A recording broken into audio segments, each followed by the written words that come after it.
There's a place on this planet where the air is so thin that fire burns reluctantly, where temperatures swing from scorching noon to killing frost in a matter of hours, and where almost nothing should be able to grow.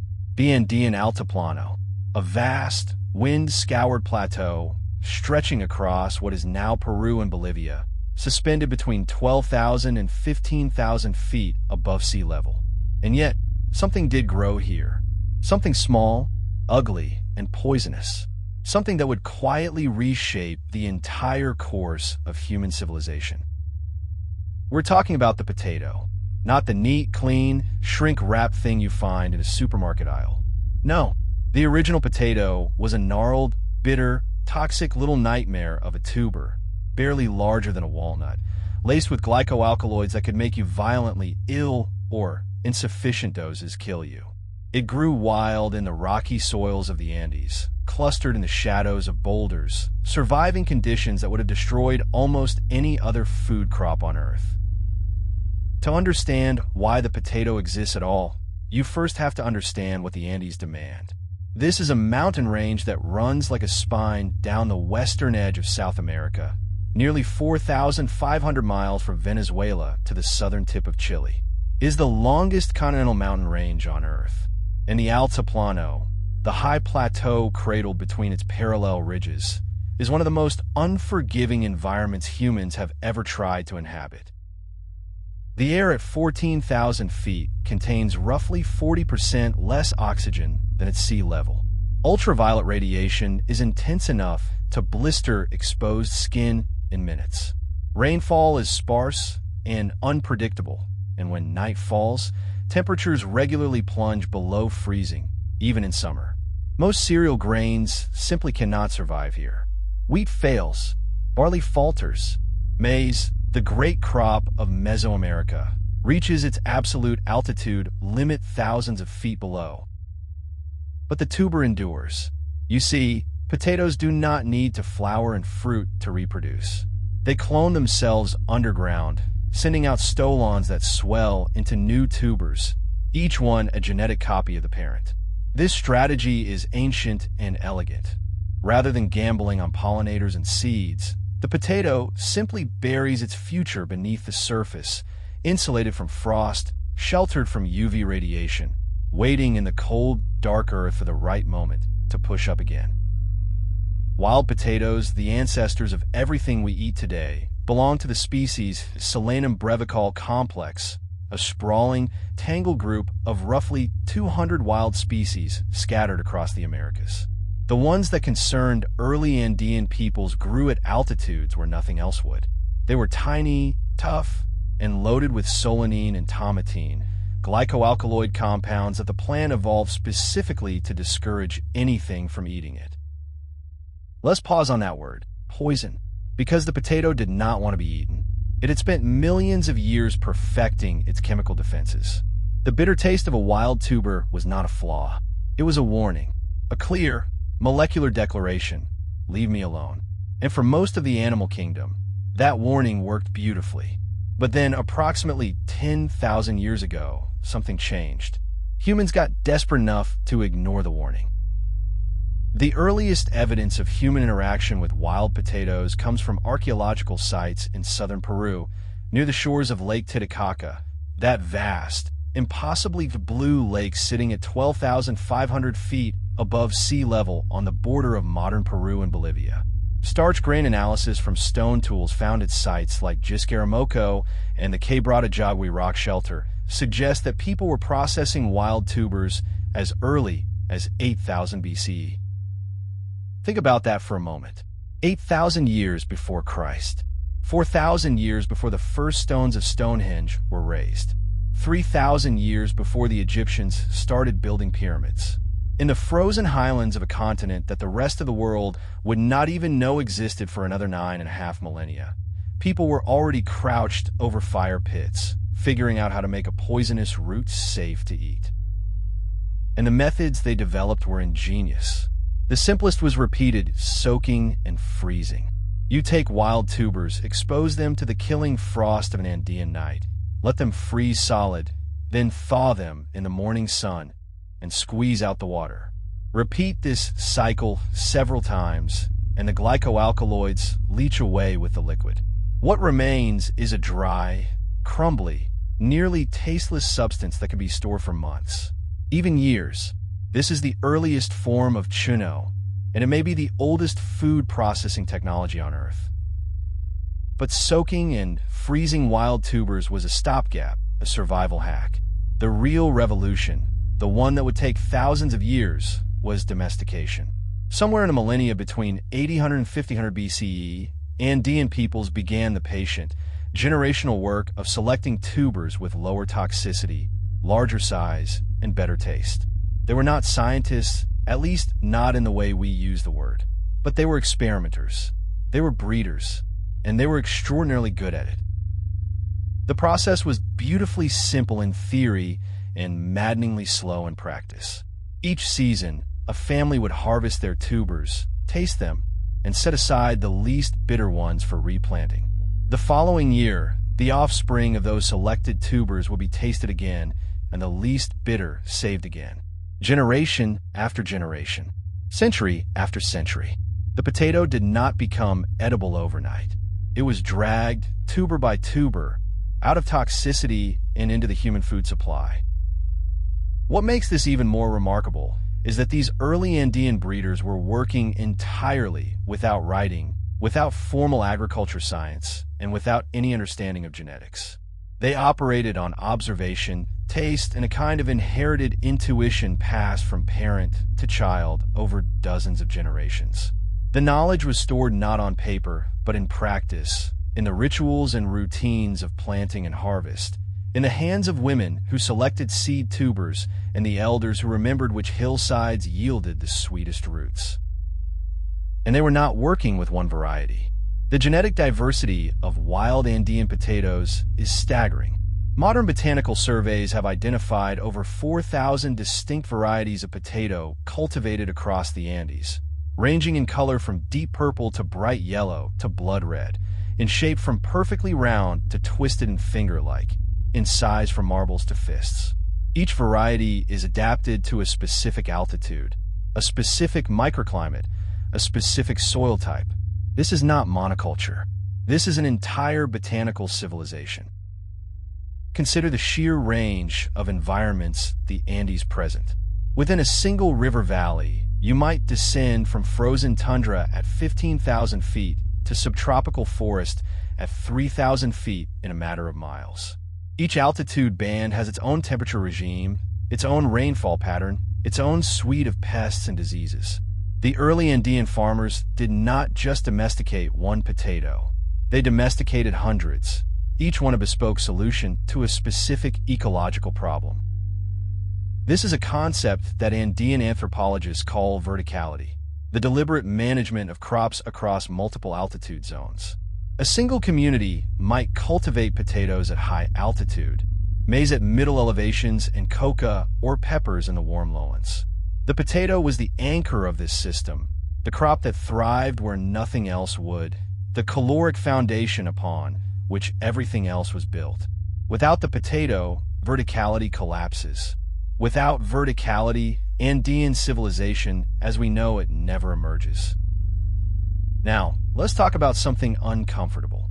The domestication of the potato was not a triumph of human ingenuity in the way we usually tell these stories. It was not like the domestication of wheat in the Fertile Crescent, where relatively fertile land and mild climate gave early farmers room to experiment. In the Andes, domestication was born from necessity, so acute it bordered on desperation. The Altiplano was not a garden of possibility. It was a last resort. The people who first cultivated potatoes did so because they had no better option. Game was scarce at those altitudes. Wild plants were few and often toxic. The growing season was brutally short, and the margins for error were essentially zero. A single bad frost at the wrong time could wipe out a year's food supply. To choose the potato was to choose survival, yes, but it was survival on the narrowest possible terms, with the smallest possible margin between life and starvation. There is something darkly poetic about this. The most important vegetable in human history was not discovered in abundance. It was wrestled from scarcity. It was not a gift from generous soil. It was a concession extracted from hostile ground by people who had no other choice. The potato's origin story is not one of plenty. It is one of hunger. In that theme, the intimate, dangerous relationship between the potato and human hunger will echo through every chapter of this documentary. By around 5000 BCE, the domestication process had produced something genuinely new, Solanum tuberosum, a species of potato recognizably different from its wild ancestors.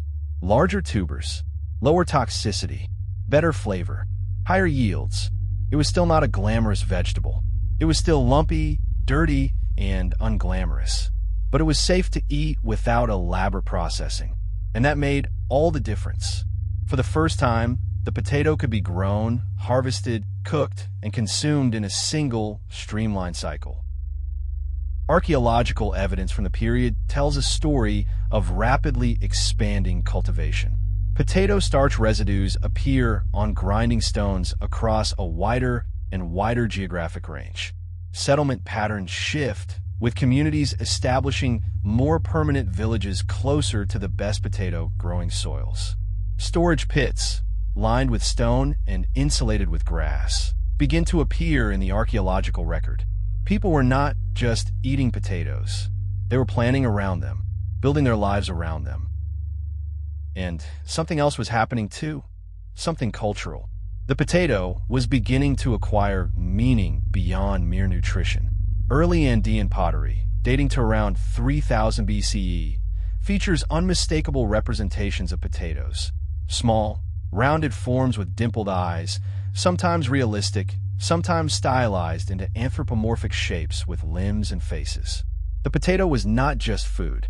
It was becoming a symbol, an icon, a character in the emerging mythological landscape of Andean civilization.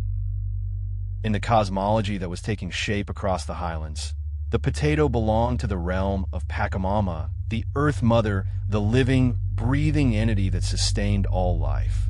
To plant a potato was to engage in a sacred transaction with the earth itself. To harvest one was to receive a gift that demanded reciprocity. This was not sentimental mysticism. It was an ecological ethic encoded in religion, a way of ensuring that the land was never taken for granted, never exhausted, never pushed beyond its capacity to give. Compare this, if you will, to the way the modern world treats the potato. We process it into chips, fries, and flakes. We grow it in vast monocultures sprayed with fungicides. We waste roughly a third of the global harvest to spoilage and inefficiency. The Andean relationship with the potato was something fundamentally different, a partnership, not an extraction, a conversation, not a command. And perhaps that is the first lesson the potato has to teach us, buried right here at the beginning of its story. But lessons, as history repeatedly demonstrates, are easier to articulate than to follow. As we stand here at approximately 5000 BCE, watching the potato emerge as a fully domesticated species in the Andean highlands, we are witnessing the opening act of a drama that will span 10,000 years and touch every continent on Earth. The potato is tamed. It is fed and sheltered and woven into the fabric of human life. But this is only the first chapter. The real story is about what happens next. Because domestication, it turns out, is a two-way street. We did not simply conquer the potato. The potato also conquered us. By making ourselves dependent on this single tuber, the people of the Andes set a pattern that would repeat again and again across centuries and continents. The pattern of dependency, of abundance followed by vulnerability, of civilizations rising on the potato's caloric generosity and then discovering, too late, the cost of putting all their eggs, or rather all their tubers, in one basket. That pattern starts here, in the cold soil of the Altiplano, with a people who had no choice but to eat what the earth grudgingly offered. They turned poison into food, scarcity into sufficiency, and a wild, hostile root into a partner for survival. It is, in its way, one of the most remarkable achievements in all of human agriculture. But it is also the beginning of a dependency that the world has never fully escaped. Born in darkness, raised in frost, and destined to feed and to betray an entire planet. By 3000 BCE, the Andean highlands were no longer a scattering of isolated hamlets clinging to existence. Something was happening. Villages were growing, populations were expanding, and along the shores of Lake Titicaca, in the river valleys of the Altiplano, and on the terraced hillsides of what is now southern Peru, the first complex societies of the Andes were beginning to take shape. The potato had not merely sustained these people, it had given them the caloric surplus to build. This is the great, overlooked equation of human history. Civilization requires surplus. You cannot build temples if everyone is hunting for dinner. You cannot develop art if every waking hour is consumed by the search for food. You cannot support priests, administrators, soldiers, or craftsmen unless someone, somewhere, is producing more calories than they personally need to survive. In the Andes, that someone was the potato farmer, and that surplus came from ground. The mathematics are straightforward and astonishing. A single hectare of potatoes can produce roughly 2 to 4 times more calories than the same hectare planted with wheat or maize. The potato grows faster, requires less water per calorie produced, and thrives in soils too poor, too cold, or too high for grain. In the Andes, where grain agriculture was essentially impossible above 11,000 feet, the potato was not just the best option. It was the only option, and it delivered. The Chavín culture, which flourished between roughly 900 and 200 BCE in the northern Peruvian highlands, gives us some of the earliest evidence of potato-centered agriculture supporting a complex society. At their ceremonial center of Chavín de Huántar, a labyrinthine temple complex built of carved stone and hidden passageways, priests presided over rituals that drew pilgrims from across the Andes. Those pilgrims needed to be fed. Those priests needed to be supported, and the potato provided. The Chavín left behind extraordinary art. Carved stone heads with fanged mouths and serpentine hair, intricate reliefs depicting jaguars and raptors, and ceramic vessels shaped like supernatural beings. But they also left behind something less glamorous and arguably more important: agricultural terraces. Miles of them, cut into the steep Andean hillsides. These terraces created flat, irrigable platforms where potatoes and other crops could be grown on slopes that would otherwise be too steep to cultivate. Terracing is one of those technologies that sounds simple until you actually think about what it requires. Each terrace must be carefully leveled, reinforced with stone retaining walls, filled with imported soil, and connected to an irrigation system. Building a single terrace system on an Andean hillside represents thousands of hours of coordinated labor. Building hundreds of them across entire valleys represents something more. It represents a society organized enough to command that labor and feed the workers who performed it. And what fed those workers? Potatoes. We're looking at a self-reinforcing cycle. The potato produced the surplus that freed labor to build terraces that grew more potatoes that produced more surplus that freed more labor. It is the agricultural equivalent of compound interest. And over centuries, it allowed Andean societies to transform their impossible landscape into one of the most productive agricultural environments in the pre-modern world. But there was a problem. A critical, fundamental problem that every potato-growing society has had to confront. The potato rots. A fresh tuber, pulled from the earth, has a shelf life measured in weeks, perhaps a few months under ideal conditions. In a world without refrigeration, without chemical preservatives, without any of the storage technologies we take for granted, this is a catastrophic limitation. You can grow all the potatoes you want, but if you cannot store them, your surplus evaporates with the first warm spell. Enter chuno. If the domestication of the potato was the first great Andean innovation, then chuno was the second. And in many ways, it was even more important. Chuno is freeze-dried potato, produced using a technique so elegant in its simplicity that it almost seems like a gift from the landscape itself. Because the very conditions that make the Altiplano so hostile to human life, the extreme cold, the intense sun, the bone-dry air, turn out to be exactly the conditions needed to preserve potatoes indefinitely. The process works like this. Fresh potatoes are spread out on the ground at high altitude, typically above 12,000 feet, and left exposed to the night sky. As temperatures plummet below freezing, the water inside each tuber crystallizes, rupturing the cell walls. The next morning, the intense Andean sun thaws the tubers, and the released water begins to evaporate. The farmers trample the partially frozen potatoes underfoot, squeezing out additional moisture. This cycle is repeated for 3 to 5 nights. What remains after this process is remarkable. The tubers shrink to a fraction of their original size, becoming hard, lightweight, chalk-white nuggets that weigh almost nothing and can be stored for years. Some sources say decades.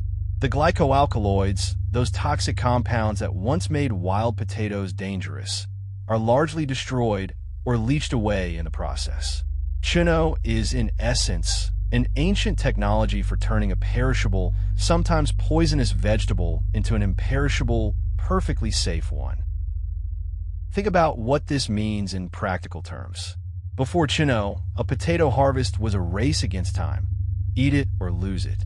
After Chino, a potato harvest was a deposit in a long-term savings account. Communities could stockpile food against future crop failures, seasonal shortages, or the inevitable bad year when frost came too early or rain came too late. Chino did not just preserve potatoes. It preserved civilizations. It was quite literally insurance against extinction. There was also a darker variant called tanta, or white chino, produced by an even more elaborate process. After freezing, the tubers were submerged in flowing water, usually a cold mountain stream, for several weeks. The running water leached out the remaining bitterness, and the subsequent freeze-drying produced a whiter, milder product. Tanta was considered a prestige food, a higher quality version reserved for elites and ceremonial occasions. Even in the world of freeze-dried potatoes, hierarchy existed. As Chino technology spread across the Altiplano between roughly 3000 and 1500 BCE, it enabled something unprecedented: large-scale food storage that could sustain populations through multi-year droughts and crop failures. Archaeological excavations at Tiwanaku, the great city-state that dominated the southern Altiplano from around 500 BCE to 1000 CE, have revealed vast storage facilities packed with chino. This was not a village pantry. This was a state granary, a strategic reserve. Tiwanaku deserves a moment of our attention because it is one of the most extraordinary and least known civilizations in human history. At its peak, around 800 CE, Tiwanaku was a city of perhaps 30,000 to 40,000 people, centered on monumental stone architecture that still astonishes visitors today. The Akapana Pyramid, the semi-subterranean temple, the iconic gateway of the sun carved from a single block of andesite. All of this, every stone, every carving, every priest and artisan, was fed by the potato. The Tiwanaku developed raised field agriculture, known as sakakalu, to an extraordinary degree of sophistication. These were elevated planting platforms surrounded by canals of water, built on the flat plains near Lake Titicaca.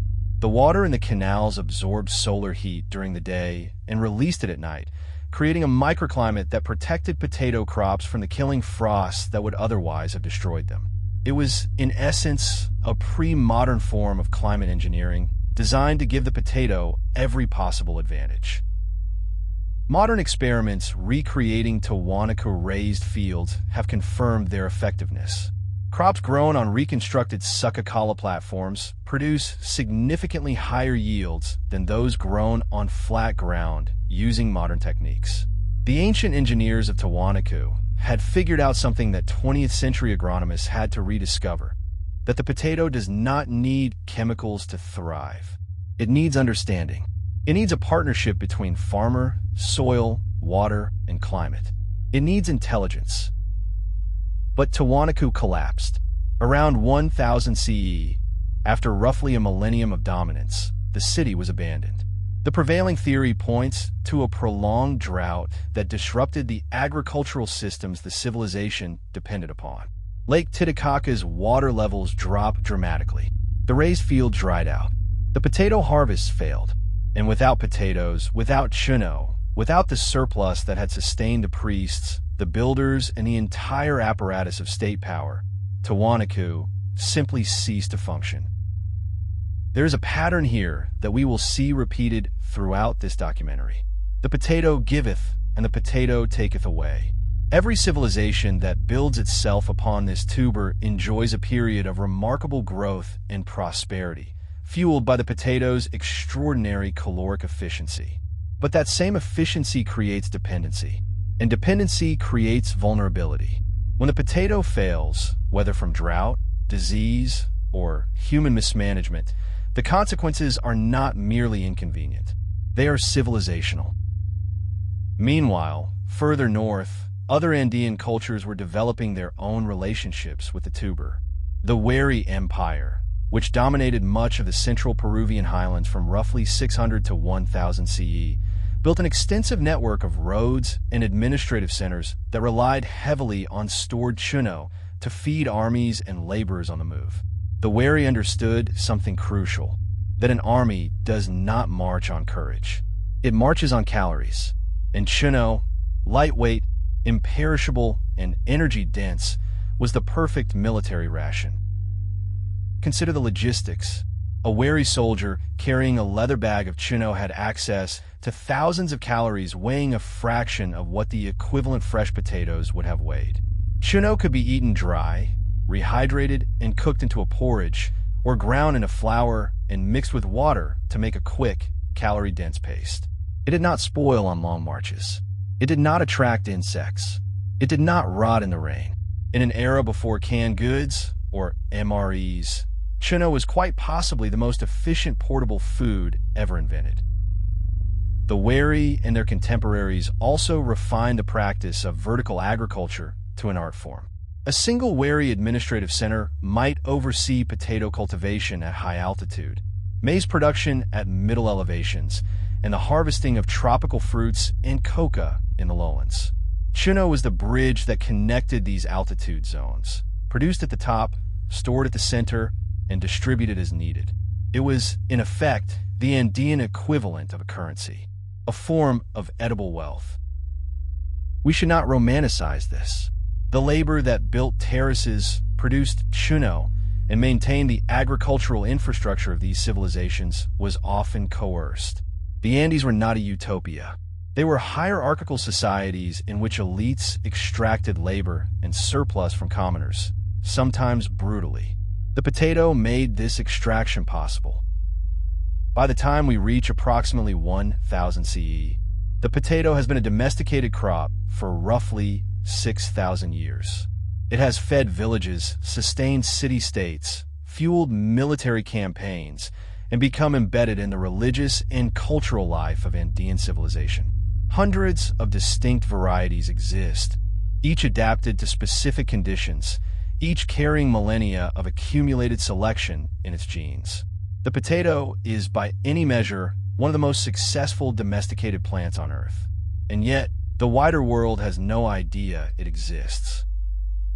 In 1000 CE, Europe is deep in its medieval period, farming wheat and barley and rye. China is cultivating rice in its paddy fields. The Middle East is irrigating its grain crops. None of them have ever seen, tasted, or even heard of a potato. The tuber remains an entirely Andean phenomenon, unknown beyond the mountains that gave it birth. This isolation is about to end, but not gently, not peacefully, and not in a way that anyone, least of all the Andean people, would choose. Because somewhere around 1400 CE, from the Cusco Valley in the Peruvian highlands, a new power is rising. A people who call themselves the children of the sun. A people who will build the largest empire in pre-Columbian America, stretching from Ecuador to Chile, connected by 25,000 miles of roads, administered by a bureaucracy without writing, and fed, above all else, by potatoes stored in state-controlled warehouses at every major crossroads. The Inca are arriving, and they're about to turn the potato into a weapon. The Inca Empire did not creep into existence. It erupted. In roughly a century, from the early 1400s to the arrival of the Spanish in 1532, a small kingdom centered in the Cusco Valley expanded to encompass nearly the entire western spine of South America. At its height, Tawantinsuyo, the realm of the Four Quarters, controlled perhaps 12 million people across an area stretching from modern Colombia to central Chile. It was the largest empire in the pre-Columbian Americas, and its engine was the potato. To understand the Inca, you have to understand their obsession with logistics. This was not an empire built primarily on military genius, although they had plenty of that. It was an empire built on organization, on counting, on moving things from where they were to where they were needed with a precision that would impress a modern supply chain manager. And at the heart of that logistical machine, stored in tens of thousands of stone warehouses along 25,000 miles of road, sat the potato. The Inca road system, the Capac Nan, is one of the great engineering achievements of the ancient world. It connected every corner of the empire, from coastal deserts to alpine passes to tropical jungles, with paved pathways, rope bridges spanning 1,000-foot gorges, and tunnels carved through solid rock. Along these roads, at intervals of roughly a day's march, stood the tambos, way stations where travelers could rest, where messages were relayed by chasca runners, and where state storehouses held provisions for armies on the move. And what filled those storehouses? Chuno, enormous quantities of chuno. The Spanish chronicler Pedro Cieza de Leon, writing in the 1550s, described Inca warehouses so full of dried provisions that they could supply an army of 20,000 soldiers for months. The Inca called these storehouses calca, and they were built to exacting specifications. Rectangular stone structures positioned on hilltops to maximize airflow and minimize moisture, oriented to catch the prevailing winds, designed to keep their precious contents dry and intact for years. The numbers are staggering. Archaeological surveys have identified the remains of thousands of calca across the former Inca territory. At the site of Cotopaxi alone, near modern Cochabamba in Bolivia, researchers have documented over 2,400 individual storage structures. Each one held a specific commodity: chuno, dried meat, textiles, weapons. But chuno dominated. It was the caloric backbone of the system, the single commodity without which the entire imperial apparatus would have ground to a halt. The Inca managed this system with a level of bureaucratic precision that seems almost impossible for a civilization without writing. They used the quipu, a device made of knotted strings, to record quantities, inventories, and accounts. Each knot represented a number, each string a category.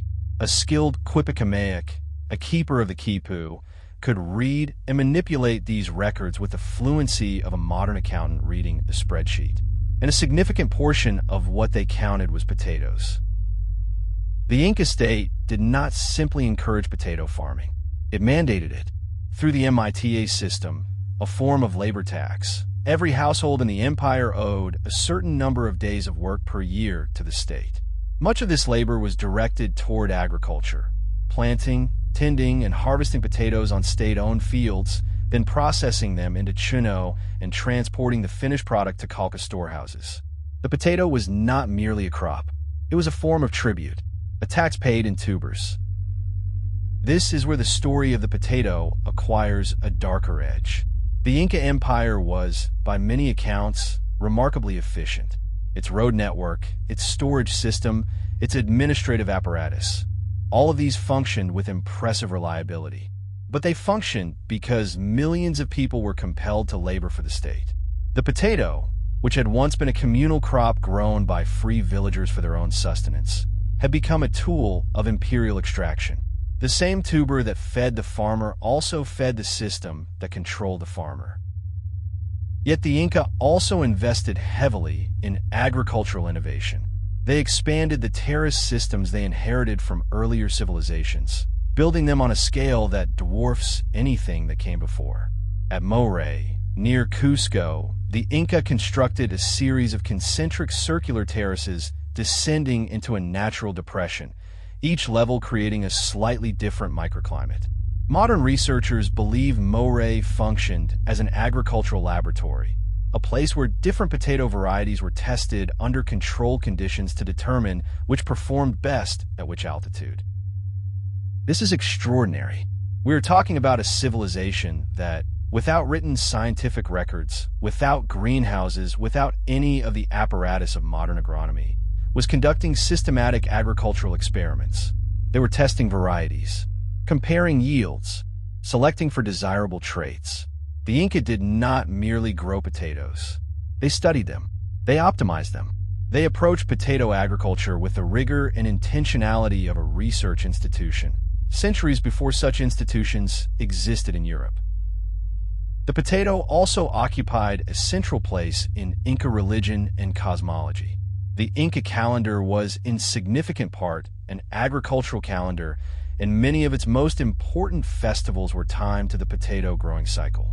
The planting season began with ceremonies honoring Pachamama. The harvest was marked by rituals of thanksgiving that involved the offering of the first potatoes to the earth and the sun. To the Inca, agriculture was not a secular activity. It was a sacred one, and the potato was its holiest crop. There is even evidence that the Inca used the potato as a unit of time. Certain historical accounts suggest that intervals of time were measured by how long it took to cook a pot of potatoes, roughly equivalent to about an hour. If true, this means the potato was not merely food. It was a clock, a way of marking the passage of time itself. You could quite literally say that in the Inca world, time was measured in potatoes. The Inca also developed an elaborate classification system for potatoes that recognized far more varieties than modern Western taxonomy typically acknowledges. They categorized tubers by size, color, texture, cooking properties, storage potential, and altitude suitability. A skilled Inca farmer could distinguish between dozens of varieties by sight and touch, knowing instinctively which one to plant on a north-facing slope at 13,000 feet versus a sheltered valley floor at 10,000 feet. This was knowledge accumulated over centuries, encoded in practice rather than in text. One particular category deserves special mention: the bitter potatoes. These were varieties with higher concentrations of glycoalkaloids, deliberately maintained because they were more frost-resistant than their sweeter counterparts. Bitter potatoes could not be eaten fresh. They had to be processed into chuno, but they could be grown at altitudes where no other potato variety would survive, up to 15,000 feet above sea level, in conditions that would kill almost any other food crop. The bitter potato was insurance, a last line of caloric defense. The brilliance of the Inca system was its redundancy. By cultivating dozens of potato varieties across multiple altitude zones, storing massive quantities of chuno in distributed warehouses, and maintaining strict state control over planting and harvest, the Inca created an agricultural system that was remarkably resilient. A frost that destroyed one variety at one altitude might leave another variety at another altitude untouched. A drought in one valley could be compensated by surplus from another. The system was designed to absorb shocks. But resilience against natural disasters is one thing. Resilience against invasion is another matter entirely. The Inca system, for all its sophistication, was built on a single critical assumption: that the state would continue to function, that the roads would remain open, that the warehouses would remain guarded, that the bureaucracy of quipu keepers and administrators would continue to count, record, and distribute. Remove the state, and the system collapses. And in 1532, the state was about to be removed. Before we get there, though, let us spend a moment appreciating what the Inca achieved. They built an empire that fed 12 million people across 2,500 miles of the most rugged terrain on Earth, using a crop that most of the world had never heard of, administered by a bureaucracy that did not use writing, connected by a road network that rivaled Rome's, and sustained by a food preservation technology that would not be replicated by Western science until the invention of industrial freeze drying in the 20th century. Machu Picchu, that iconic citadel perched on a razor ridge above the Urubamba River, is perhaps the most famous symbol of Inca achievement. Tourists flock there by the thousands to marvel at its stonework and its views. But few of them notice the terraces, hundreds of them cascading down the slopes below the city, each one carefully engineered to grow potatoes, maize, and other crops at precisely calibrated altitudes. Machu Picchu was not just a citadel. It was a farm, the most beautiful farm in history. And then the Spanish came. In 1532, Francisco Pizarro and approximately 168 soldiers landed on the coast of Peru. They brought with them horses, steel armor, gunpowder, and, most devastatingly, smallpox and other European diseases to which the Andean population had no immunity. They also brought a limitless hunger for gold and silver, and a complete indifference to the agricultural civilization they were about to destroy. The conquest of the Inca Empire is one of the most lopsided and devastating events in human history. Within a few hours at Cajamarca, Pizarro's men captured the Inca Emperor Atahualpa, massacred thousands of unarmed attendants, and effectively decapitated the most sophisticated state in the Americas. The road system, the warehouses, the MITA labor system, the Quipu records, all of it depended on a functioning state. With the emperor in chains and the administration in chaos, the system began to unravel. The potato did not die with the Inca Empire. Andean farmers continued to grow it, as they had for millennia, in their small plots and terraced fields. But the vast state-coordinated system that had turned the potato into an instrument of imperial power was gone. The Calca were looted or abandoned. The Quipu records were destroyed. The MITA labor system was repurposed by Spanish colonizers to serve a very different kind of extraction, the mining of silver at Potosí, where millions of indigenous workers would die over the coming centuries. The Spanish were interested in precious metals, not agriculture. They cataloged the Incas' gold and silver with obsessive precision. They melted down thousands of priceless artifacts to ship the bullion back to Spain. But the potato? The potato barely merited a footnote. It was an ugly, dirt-covered thing that the conquered people ate. It was not gold. It was not silver. It was not worth writing home about. Or so they thought. But here is the twist that makes history so endlessly ironic. The gold and silver that the Spanish shipped back to Europe would eventually cause devastating inflation, destabilize the Spanish economy, and contribute to Spain's long decline as a world power. The potato, the humble, overlooked, dirt-covered tuber that the conquistadors barely noticed, would go on to feed hundreds of millions of people, trigger the greatest population boom in European history, and reshape the demographic foundations of the modern world. The conquerors took the gold and ignored the potato, and in doing so, they passed over the most valuable thing in the entire Inca Empire. Not the most beautiful, not the most impressive, but the most valuable, because gold, in the end, is just a shiny metal. You cannot eat it. You cannot plant it. You cannot feed a nation with it. But a potato can change the world, and it was about to do exactly that.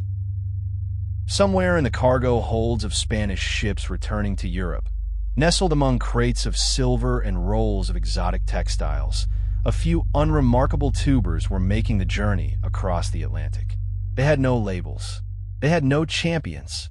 Nobody had written a letter to the king about them. They were at best curiosities, at worst animal fodder. But those few tubers, ugly and anonymous and entirely underestimated, were carrying within them the power to transform an entire continent. They just needed time and soil. The exact date the potato arrived in Europe is, fittingly, a mystery. There is no dramatic moment of discovery, no explorer holding up a tuber and declaring it a wonder of the New World.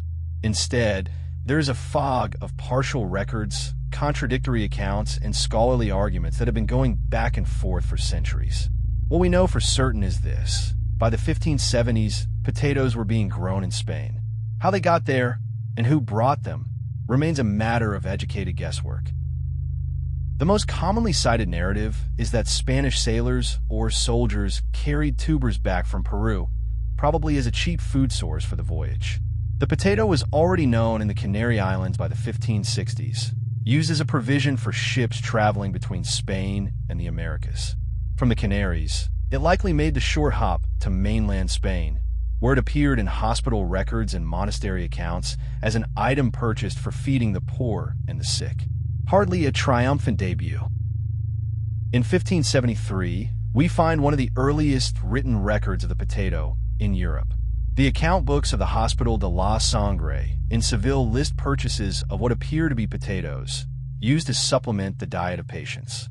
The entries are mundane, buried among records of bread, oil, and meat.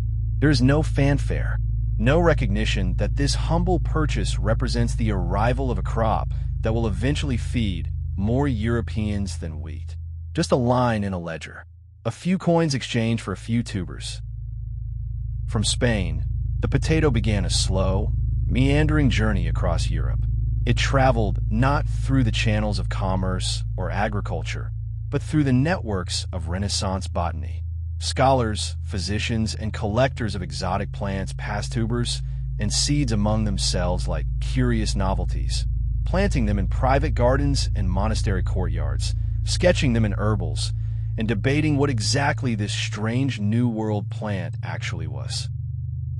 The confusion was genuine and, in hindsight, rather charming. European botanists had never seen anything quite like the potato. It did not fit neatly into their existing categories. Was it a type of truffle? Some early writers thought so, given that both grew underground. Was it related to the sweet potato, which had arrived in Europe slightly earlier? Many assumed it was, and the two plants were regularly conflated in 16th century texts, a confusion that persists in some languages to this day.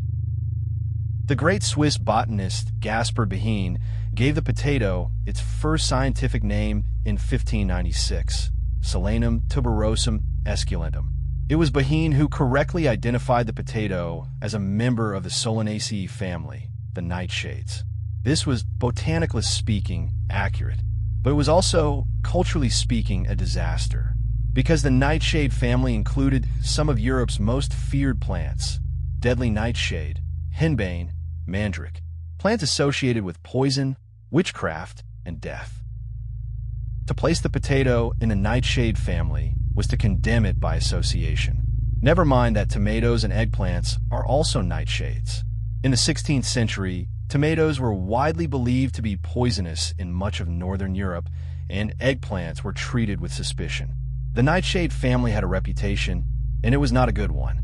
The potato had arrived in Europe carrying invisible botanical baggage that would take centuries to unpack. Meanwhile, in Italy, the potato was making a slightly warmer reception. Italian botanists were among the first Europeans to cultivate and describe the plant in detail. In 1588, the botanist Pietro Andrea Mattioli included an illustration of the potato in his commentary on the ancient Greek physician Dioscorides, although he appears to have been confused about what he was drawing. The Italians, to their credit, actually tried eating the thing, and some of them even liked it. The Italian experience with the potato is instructive because it reveals the class dynamics that would shape the tuber's reception across Europe. In Italy, the potato was initially a food for the poor, the sick, and the curious. Wealthy Italians had no reason to eat it. They had pasta, bread, olive oil, and a Mediterranean diet that was already one of the most varied and nutritious in Europe. The potato was a novelty at best, a desperation food at worst.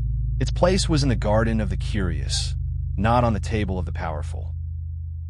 In England, the potato's arrival is wrapped in myth.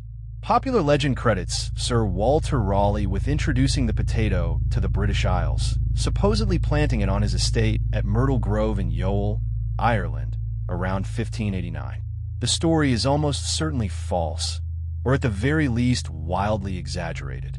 Raleigh never visited the potato-growing regions of South America, and the timing does not align with other historical evidence. But the legend stuck because it gave the potato a heroic origin story, which was more than it otherwise had. A more plausible route to the British Isles runs through the Low Countries. The Spanish Netherlands, modern Belgium, and the Netherlands were a hub of botanical exchange in the late 16th century, and the potato appears in Flemish and Dutch records from the 1580s onward. The Flemish botanist Carolus Clusius received potato tubers in 1588 and grew them in his garden in Vienna, later transferring specimens to Leiden when he became professor of botany at the university there. Clusius was perhaps the first European to conduct systematic observations of the potato plant. Clusius noted the potato's vigorous growth, its attractive purple and white flowers, and its prolific production of tubers. He also noted, with characteristic scholarly precision, that it caused flatulence. This observation, trivial as it might seem, would haunt the potato for centuries. The association between potatoes and gas became a recurring theme in European commentary on the tuber, contributing to its reputation as a crude, peasant food unfit for refined palates. The potato was not just foreign, it was uncouth. But Clusius also did something crucial. He distributed tubers to correspondents across Europe. Through his vast network of botanical contacts, potato samples traveled to gardens in Germany, Austria, France, and beyond. This was not a deliberate campaign to spread the potato as a food crop. It was simply the way Renaissance botany worked. Scholars shared interesting plants the way modern academics share papers. The potato was spreading, but it was spreading as a curiosity, not as a crop. In France, the potato met its chilliest reception. French attitudes toward food were already crystallizing into the rigid hierarchies that would eventually produce haute cuisine, and the potato, with its dirt-covered exterior and association with poverty, was exactly the sort of thing that French culinary culture instinctively rejected. The French did not merely ignore the potato. They actively despised it. In 1619, the Burgundy region banned the cultivation of potatoes entirely, claiming they caused leprosy. The leprosy accusation is fascinating because it reveals the depth of European anxiety about the potato. Leprosy was one of the most feared diseases of the medieval and early modern period, associated with divine punishment, moral corruption, and social exile. To accuse the potato of causing leprosy was to place it in the most extreme category of danger imaginable. It was not merely unhealthy. It was cursed, contaminated, a vector for God's wrath. And if that sounds absurd to modern ears, remember, we're dealing with an era when most people believe that disease was caused by sin, bad air, or demonic influence. The potato's physical appearance did not help. Let's be honest, an uncooked potato is not an attractive vegetable. It is lumpy, misshapen, covered in dirt, and dotted with indentations called eyes that can, with a little imagination, look disturbingly like the skin lesions associated with leprosy. In an era when the appearance of a food was believed to reveal its effects on the body, a doctrine known as the theory of signatures, the potato's unfortunate resemblance to diseased flesh was practically a conviction. The theory of signatures, widely accepted in European medicine from the medieval period through the 17th century, held that God had marked each plant with a visual clue to its medicinal properties. Walnuts, which resemble brains, were thought to cure headaches. Liverwort, shaped like a liver, was prescribed for liver complaints. By this logic, a vegetable that looked like it had leprosy must surely cause leprosy. It was bad science, of course, but it was the science of the day, and it carried enormous weight. In the German states, the potato found an equally hostile audience for different reasons. German peasants were deeply conservative in their food habits, attached to the grain crops, rye, wheat, oats, that had sustained them for centuries. The potato was foreign, underground, and unsanctioned by tradition. It was not mentioned in the Bible, which for many devout Protestants was a serious theological objection. If God had intended humans to eat potatoes, surely he would have mentioned them in Scripture. This biblical objection sounds quaint today, but it carried real force in the religious atmosphere of post-Reformation Europe. The Bible was the ultimate authority on all matters, including diet. bread, wine, grain, fish, lamb. These were biblical foods blessed by divine precedent. The potato was none of these things. It came from a pagan land. It grew in darkness below the earth, in the realm that Christian cosmology associated with the underworld. It was, in the popular imagination, literally the devil's food. By 1600, the potato had been in Europe for roughly 3 decades, and its status was, to put it generously, mixed. It was known to botanists across the continent. It had been grown in gardens from Spain to the Netherlands. It had been illustrated in herbals, debated in medical treatises, and condemned by regional authorities. But it had not been embraced by anyone. It remained what it had been since its arrival, a curiosity, an oddity, a conversation piece for scholars and a source of anxiety for everyone else. Ireland, interestingly, was an early and enthusiastic exception. The potato arrived in Ireland sometime in the late 16th century, and the Irish took to it with a speed that had no parallel anywhere else in Europe. The reasons were practical rather than cultural. Ireland's climate, cool and moist, was ideal for potato cultivation. Its soil, particularly the rich, acidic peat soils of the West, produced excellent yields.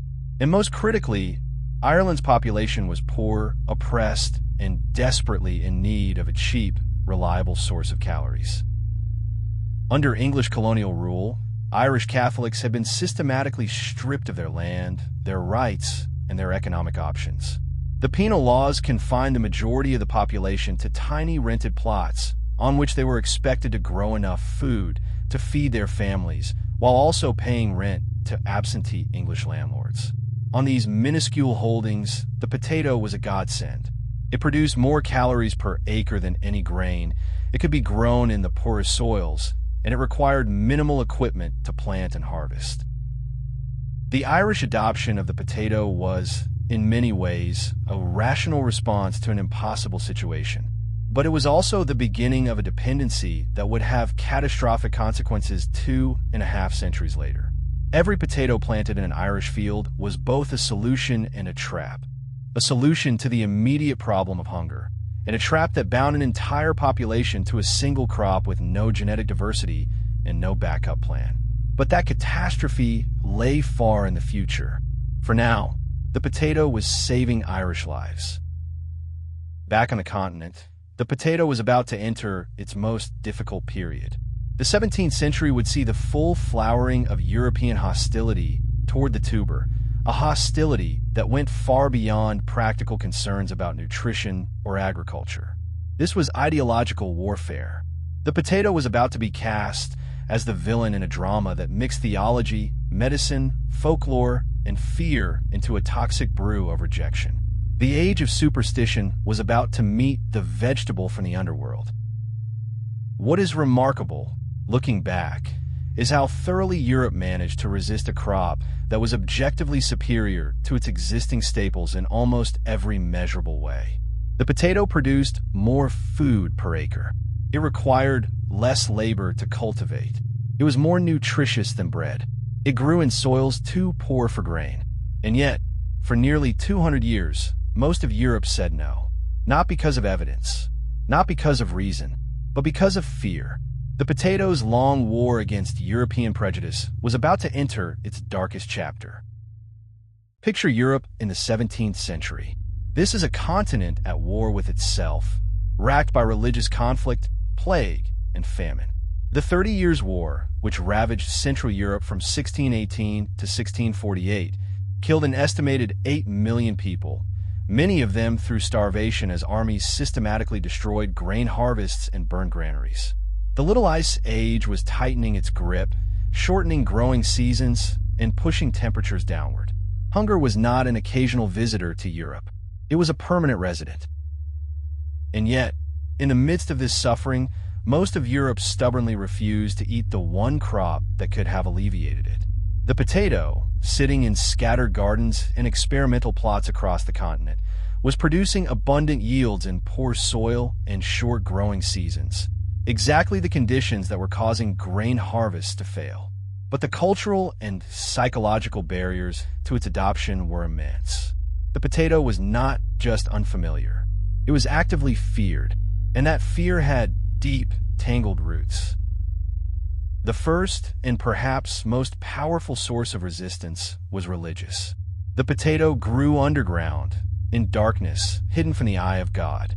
In Christian cosmology, the subterranean realm was the domain of the devil. Crops were supposed to grow toward heaven, reaching upward to the sun, stretching toward the divine. Wheat, barley, rye, all of them grew in the light, their golden heads lifted to the sky. The potato did the opposite. It burrowed downward, into the earth, into the dark. It was, in the popular imagination, a vegetable of the underworld. This was not a fringe belief. The association between the potato and the devil was widespread across 17th century Europe. In Scotland, Presbyterian ministers refused to eat potatoes because they were not mentioned in the Bible.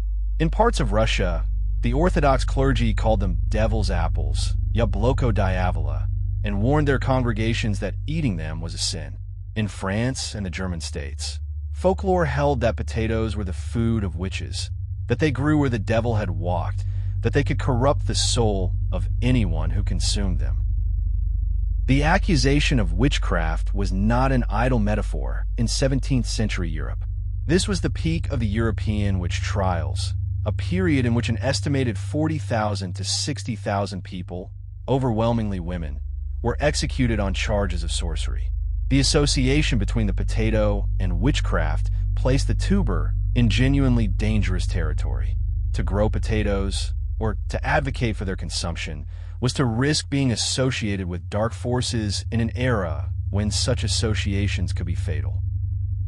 The nightshade connection made matters worse.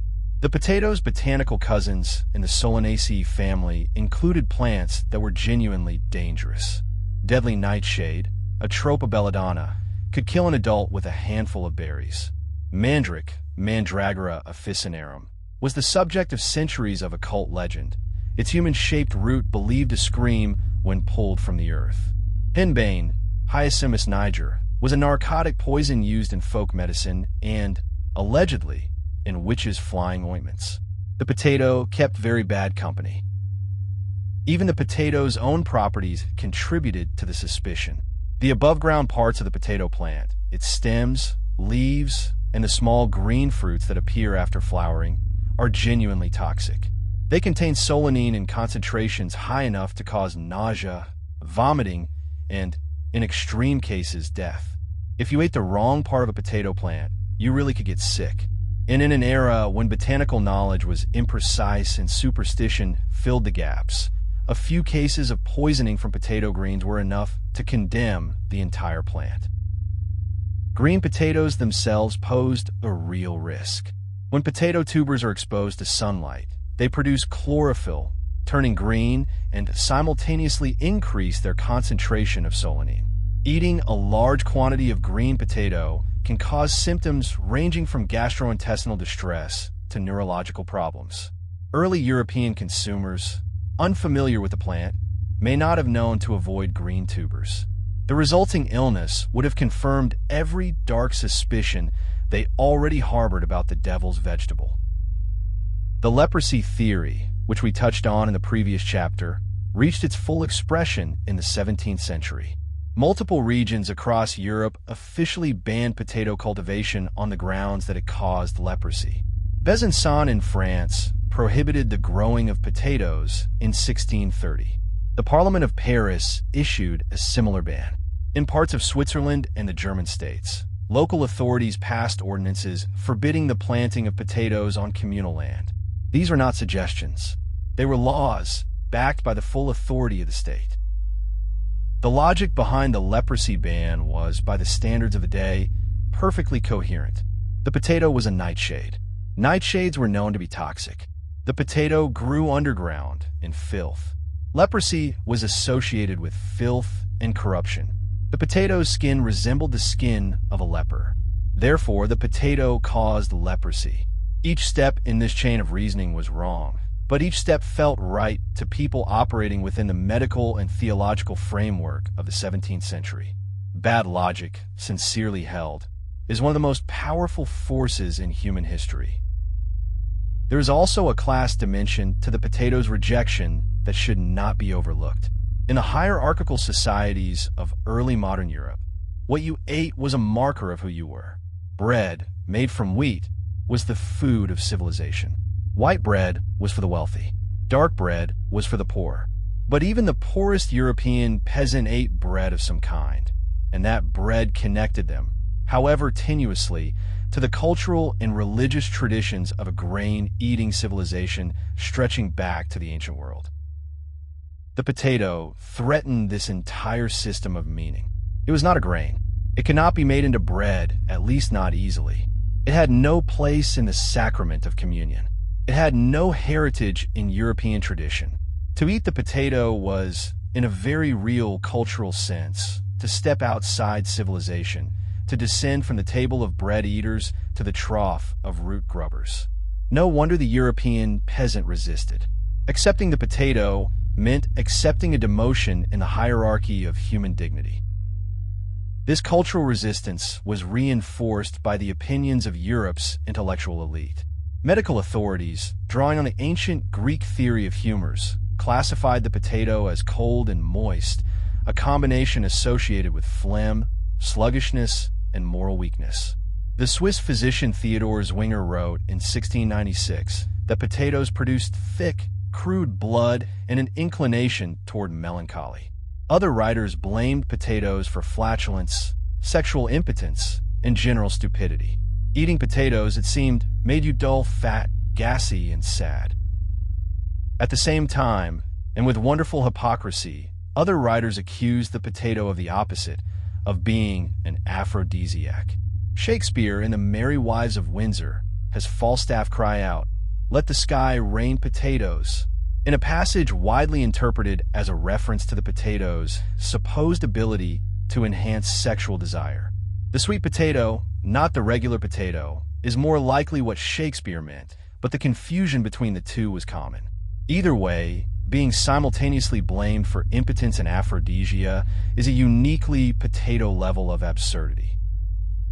The potato's reproductive biology also unnerved European observers. Unlike grain, which grows from seed in a straightforward, comprehensible way, the potato reproduces vegetatively. You plant a piece of tuber, and it clones itself underground, producing genetically identical copies without the involvement of flowers, pollen, or seeds. To a 17th century mind steeped in Christian ideas about procreation, this was deeply unnatural. The potato seemed to reproduce without sex, without the divine mechanism of seed and flower. It was, in a sense, creating life from nothing. And only God was supposed to do that. Let us step back and marvel at the sheer breadth of accusations leveled at the potato in the 17th century. It caused leprosy. It caused flatulence. It caused impotence. It caused lust. It caused stupidity. It caused melancholy. It was the devil's food. It was witches' food. It was ungodly. It was unbiblical. It was unnatural. It was uncivilized. If the potato had been a human being, it would have been the most slandered individual in European history. In all of this, every single accusation was wrong.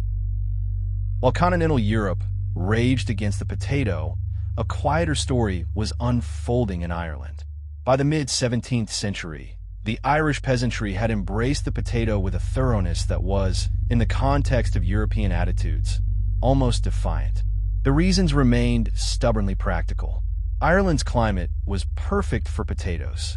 Irish soil produced prodigious yields, and the Irish poor, ground down by centuries of colonial exploitation, had neither the luxury of cultural prejudice nor the option of refusing a crop that could keep their children alive.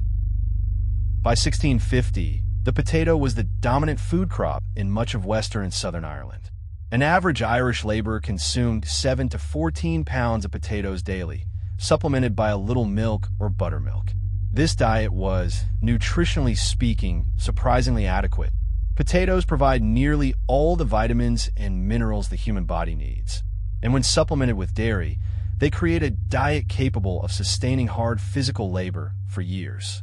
The Irish were not malnourished on potatoes. They were, by the standards of European peasants, remarkably well-nourished.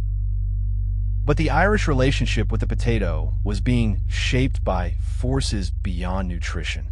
English colonial policy systematically concentrated Irish Catholics onto the smallest and worst plots of land, in a process that intensified after Cromwell's brutal campaign of conquest in the 1650s. The best land was reserved for Protestant settlers and English landlords. The Irish were pushed west, into Connaught, into the boggy, rocky margins of the island, where the potato was often the only crop that would produce enough calories to survive on. The result was a feedback loop of devastating simplicity. Colonial oppression pushed the Irish onto marginal land. Marginal land favored the potato. The potato's productivity on marginal land allowed landlords to subdivide their holdings into smaller and smaller plots, extracting more rent from more tenants. Each generation, the plots got smaller. Each generation, the dependency on the potato deepened. And each generation, the vulnerability to a single catastrophic crop failure increased. The trap was closing, slowly, invisibly, and with the mechanical inevitability of a snare tightening around a sleeping animal. Back on the continent, the tide was beginning to turn. Not everywhere, and not all at once, but in scattered pockets across Europe, practical people were beginning to notice something that the theologians and doctors had overlooked. The potato actually worked. In parts of Flanders and the Netherlands, where the population was dense and land was scarce, farmers began planting potatoes as a field crop in the late 17th century.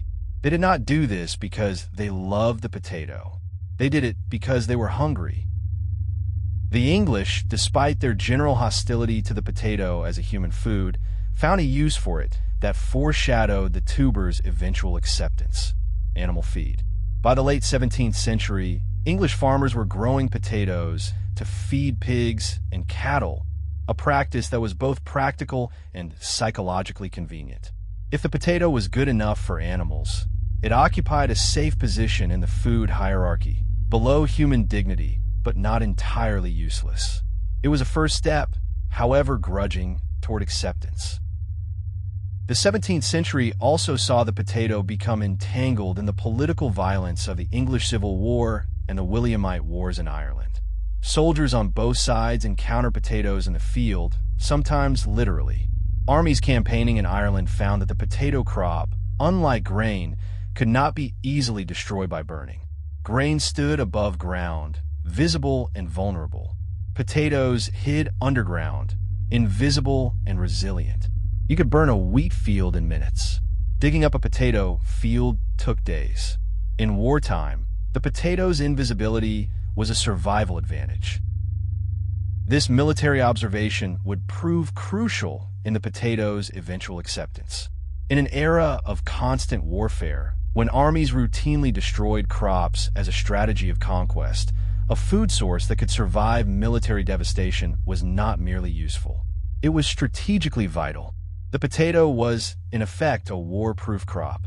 And in a continent that was almost always at war, that was an argument even the most superstitious peasant could understand.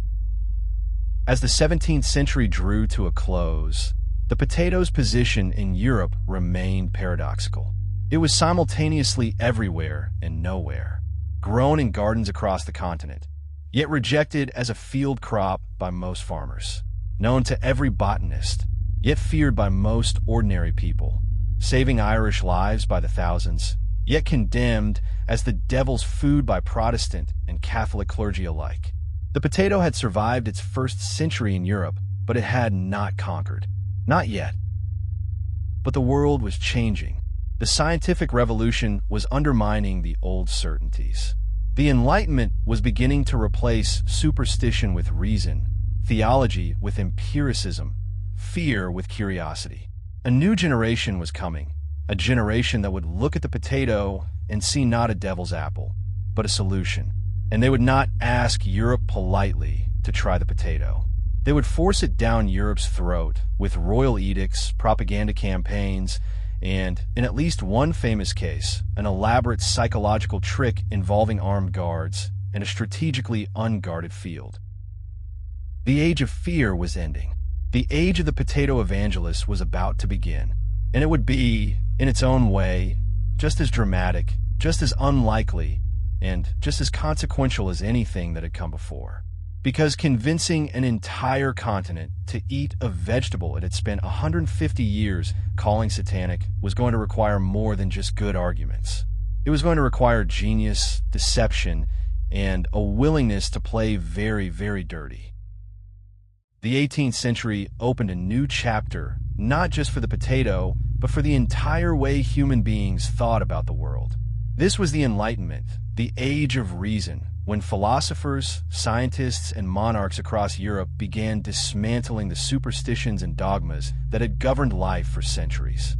And among the many received wisdoms now being questioned was one that had persisted since the potato's arrival: the idea that this ugly, underground vegetable was the devil's work. A new generation looked at the potato and saw something different. They saw a tool. The shift was not driven by compassion. Let's be clear about that from the start. The monarchs and bureaucrats who championed the potato in the 18th century did not do so because they cared about the suffering of the poor. They did so because they understood that hungry populations are unstable populations. Hungry people riot. Hungry people refuse to pay taxes. Hungry people make terrible soldiers. And in an era of constant dynastic warfare, a monarch who could not feed his army was a monarch who could not hold his throne. The problem was grain. Europe's food supply was overwhelmingly dependent on cereal crops: wheat, rye, barley, and oats. These grains were vulnerable to everything: bad weather, drought, floods, plant diseases, and most critically, war. An army marching through farmland could destroy a grain harvest in hours, simply by setting the fields on fire. And grain, once destroyed, took an entire growing season to replace. A single military campaign could condemn an entire region to a year of famine. This happened regularly, catastrophically regularly. Enter Frederick the Great of Prussia. Frederick II, who reigned from 1740 to 1786, was many things: a military genius, a philosopher, a flute player, a correspondent of Voltaire, and one of the most ruthlessly pragmatic rulers in European history. Frederick looked at Prussia's chronic food shortages, looked at the potato, and made a calculation that was entirely devoid of sentiment. The potato could feed his people. His people could feed his army. His army could expand his kingdom. Therefore, the potato would be planted. The peasant opinions on the matter were irrelevant. In 1756, Frederick issued the first of several royal edicts commanding Prussian peasants to cultivate potatoes. The language of these decrees was not gentle. According to some accounts, Frederick threatened that peasants who refused to plant potatoes would have their noses and ears cut off. Whether this threat was literally enforced is debated by historians, but the intent was unmistakable. This was not a suggestion. This was an order from the king, backed by the full coercive power of the Prussian state. The Prussian peasants, predictably, were not enthusiastic. They had spent a century being told that the potato was the devil's food, that it caused leprosy, that it was unfit for human consumption. Now their king was telling them to plant it or face mutilation. Many complied grudgingly. Some resisted openly. There are records of Prussian villages where peasants accepted the seed potatoes from royal agents, nodded politely, and then fed them to their pigs the moment the agents left. Passive resistance is an ancient art, and Prussian peasants were masters of it. Frederick responded by sending agricultural inspectors to monitor compliance and by distributing detailed instructions on how to plant, grow, and cook potatoes. He established 8 potato farms to demonstrate cultivation techniques. He even, according to some accounts, had potatoes planted in his own royal gardens to signal that the crop was fit for a king. None of this was done with a light touch. Frederick governed the potato the way he governed everything else, with precision, discipline, and an absolute unwillingness to accept no for an answer. And it worked. Slowly, reluctantly, and with considerable grumbling, Prussia became a potato-eating nation. By the time of Frederick's death in 1786, The potato had become a staple crop across the Prussian kingdom, feeding a growing population and providing the caloric foundation for the army that would eventually unify Germany. To this day, visitors to Frederick's grave at Sanssouci Palace in Potsdam leave potatoes on the tombstone as a tribute.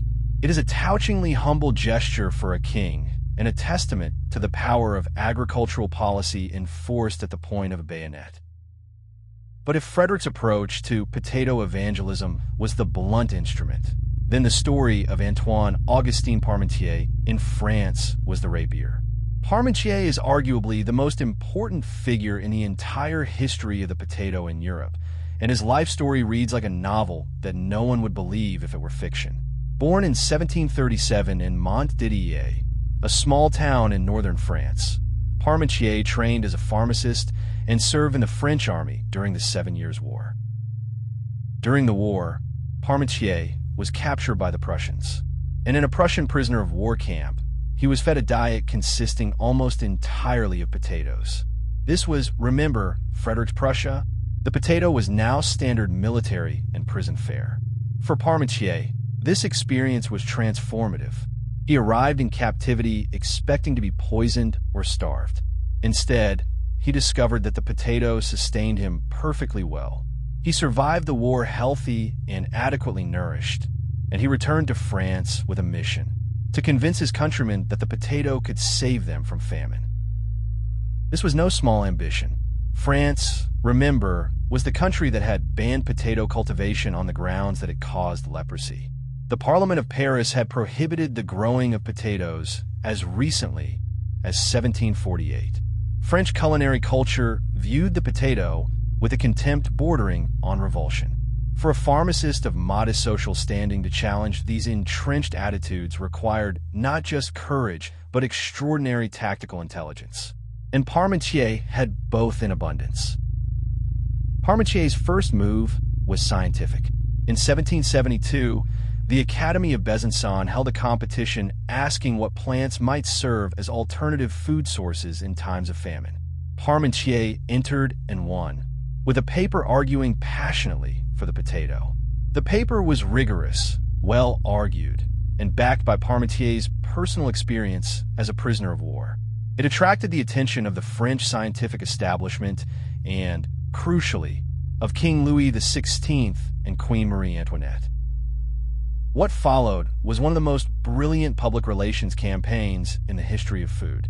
Parmentier secured an audience with Louis XVI and presented him with a bouquet of potato blossoms. The king, reportedly charmed, pinned a potato flower to his lapel. Marie Antoinette went further.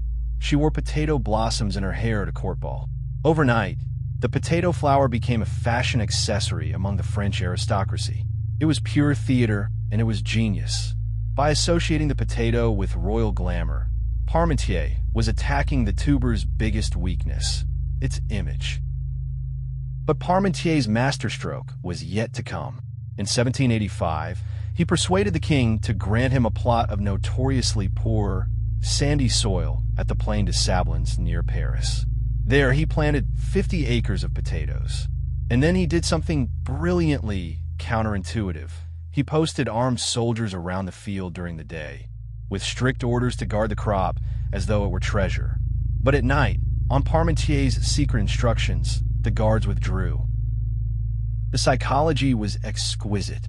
By posting armed guards during the day, Parmentier signaled that the potatoes were incredibly valuable, something worth protecting, something that the king himself prized.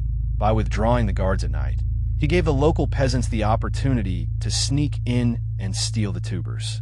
And steal them they did. Parmentier was counting on the most reliable force in human nature, the desire for forbidden fruit, or in this case, forbidden tuber. People who would never have planted a potato voluntarily could not resist the urge to steal one that was being guarded by soldiers. The stolen potatoes were planted in gardens across the Parisian countryside. Within a few years, potato cultivation was spreading across the Ile-de-France and beyond. Parmentier had achieved what a century of scientific argument had failed to accomplish. He had made the potato desirable, not through logic, not through royal decree, but through a brilliant exploitation of human psychology. He understood something that the potato's earlier advocates had missed. You cannot convince people to eat something they despise, but you can trick them into wanting something they believe is forbidden. Parmentier also hosted lavish potato-themed dinner parties, inviting the most influential figures in Parisian society to meals where every course featured potatoes prepared in different ways. Benjamin Franklin attended one of these dinners. So did Antoine Lavoisier, the father of modern chemistry. Parmentier served potato bread, potato soup, potato pastries, and potatoes prepared in dozens of other ways. He was demonstrating that the potato was not just survival food. It was cuisine. It could be elegant. It could be refined. It could be French. The timing of Parmentier's campaign was not accidental. France in the 1780s was lurching toward crisis. A series of disastrous grain harvests had driven bread prices to catastrophic levels. The poor were starving. Riots were erupting in cities and towns across the country. The French Revolution, which would explode in 1789, was being fueled in no small part by the simple, brutal fact that ordinary French people could not afford bread.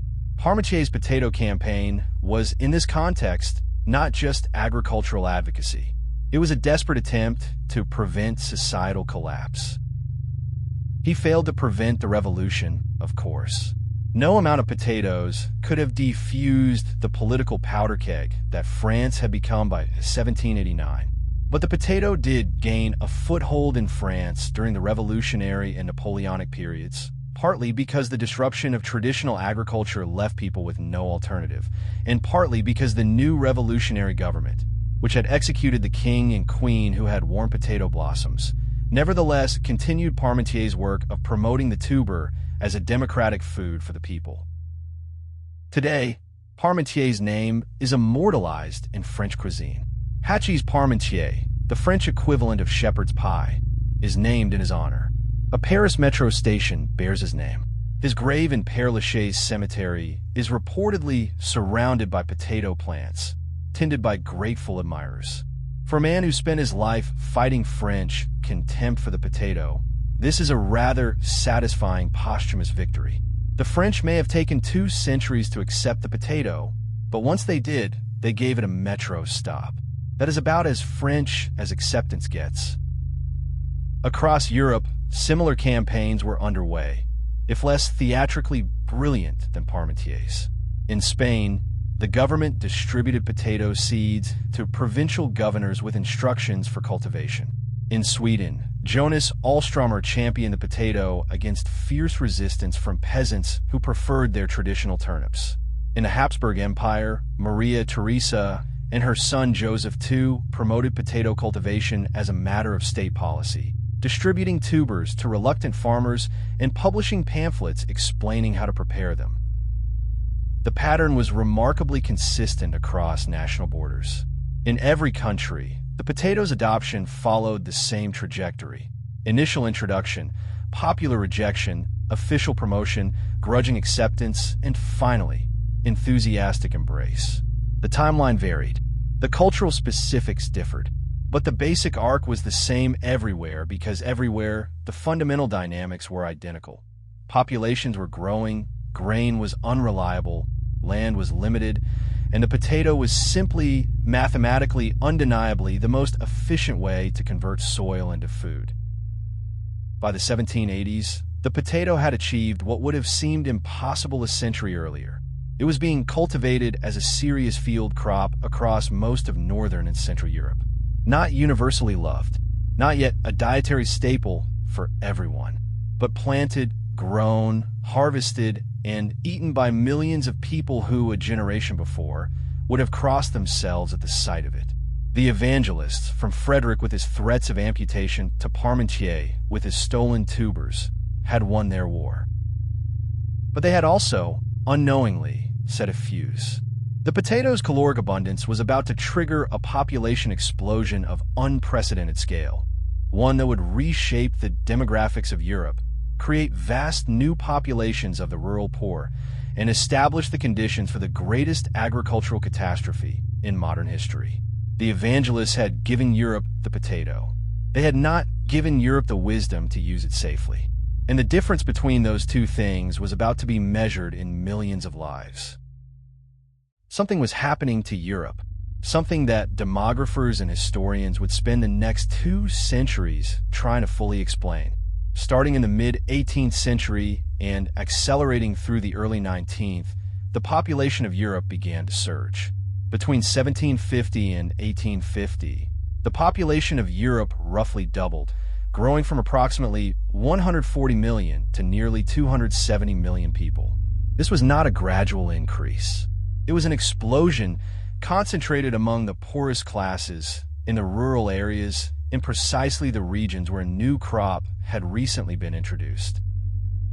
The potato did not cause this population boom alone. Improvements in sanitation, the decline of plague, and advances in medicine all played a role.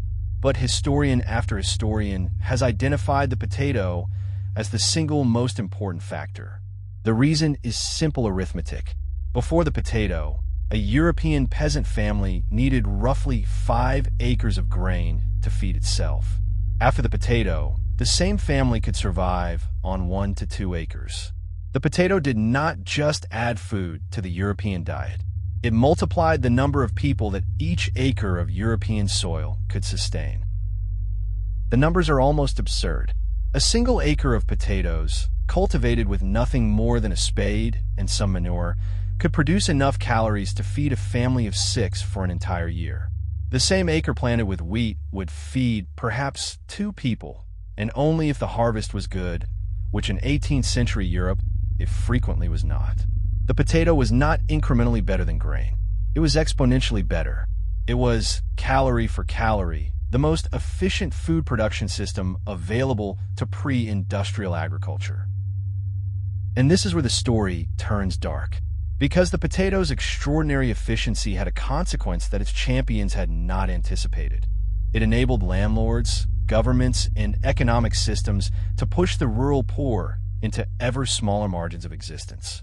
If a family could survive on 2 acres of potatoes, then a landlord could subdivide his estate into 2-acre plots and extract rent from twice as many tenants. If peasants could feed themselves on potatoes, then they could be paid lower wages. If the poor could survive on less land, then more land could be devoted to cash crops for export. The potato, in other words, did not just feed the poor. It made poverty sustainable. It allowed entire populations to survive at a level of subsistence that would have been impossible with grain. And by making subsistence possible on the tiniest plots of the worst land, it removed any pressure on the powerful to reform the economic systems that kept the poor poor. Why improve conditions for your tenants when they can survive perfectly well on potatoes? Why raise wages when your workers can feed themselves on a crop that grows in dirt for almost nothing? This is the paradox that historians call the potato trap. The crop was simultaneously a liberation and a prison. It freed peasants from the constant threat of grain famine, yes, but it also freed their rulers from any obligation to provide a more just economic system. The potato gave the poor enough calories to survive, and in doing so, it took away the one thing that might have forced change, the spectacle of mass starvation that even the most callous aristocrat could not entirely ignore. Nowhere was this dynamic more visible than in Ireland. By 1800, Ireland's population had swelled to approximately 5 million, nearly double what it had been a century earlier, and the potato was feeding roughly 3 million of them. But the population was not growing because conditions were improving. It was growing because the potato allowed people to survive conditions that would otherwise have killed them. More people were alive, yes, but more people were alive in poverty, on tiny plots, eating nothing but potatoes, with absolutely no safety net if the potato crop ever failed. The Irish case was extreme, but the same pattern repeated across Europe with local variations. In Poland, the potato became the staple of the peasant diet under the feudal system of serfdom, where landowners extracted labor and produced from peasants who were legally bound to the land. In Russia, the potato spread through the vast estates of the nobility, feeding serfs who worked the fields under conditions not far removed from slavery. In Prussia, Frederick's potato mandate had succeeded. The tuber now fed the expanding population that provided soldiers for the expanding Prussian army. The military implications were enormous. An army, as Napoleon famously observed, marches on its stomach. And a nation that could feed a larger population could recruit a larger army. The potato, by enabling population growth, was directly contributing to the escalation of European military power. Prussia's ability to field the armies that would eventually dominate Central European politics was built, at its most fundamental level, on Prussian potato fields. Frederick the Great had understood this from the beginning. The potato was not just food. It was military infrastructure. The economics were equally transformative. The potato freed up land that had previously been devoted to subsistence farming. If a family could feed itself on 2 acres instead of 5, the remaining 3 acres could be planted with cash crops, wheat for market, flax for linen, or barley for brewing and distilling. The potato, paradoxically, contributed to the commercialization of European agriculture by making subsistence so efficient that surplus land became available for profitable production. Distilling is worth a special mention.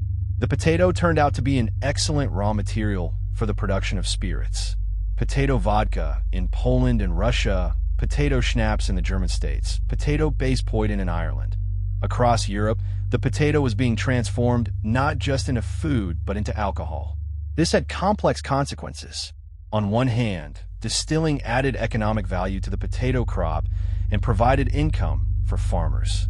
On the other hand, cheap potato spirits contributed to epidemic alcoholism among the European poor, adding another layer of misery to lives already shaped by poverty and exploitation.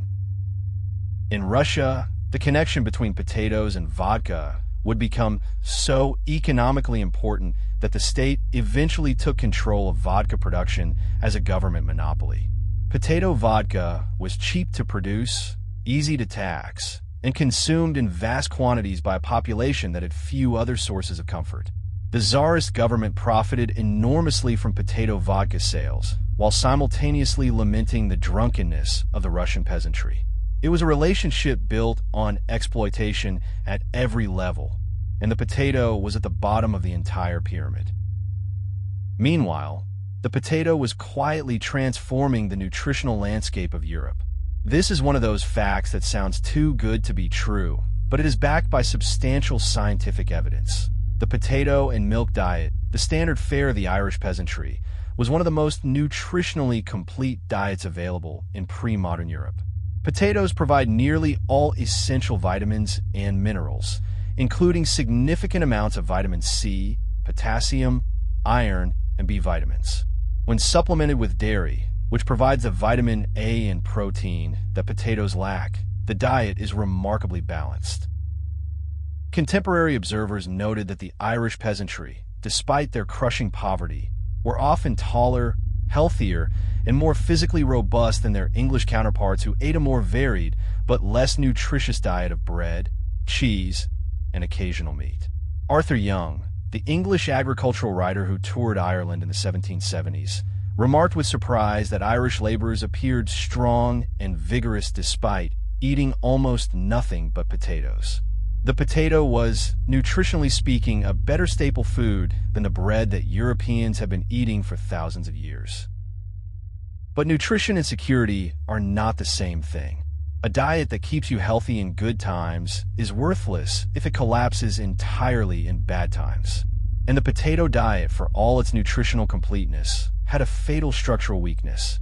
It depended entirely on a single crop. If the grain harvest failed in England, people could fall back on oats, barley, imported rice, or stored flour. If the potato harvest failed in Ireland, there was nothing.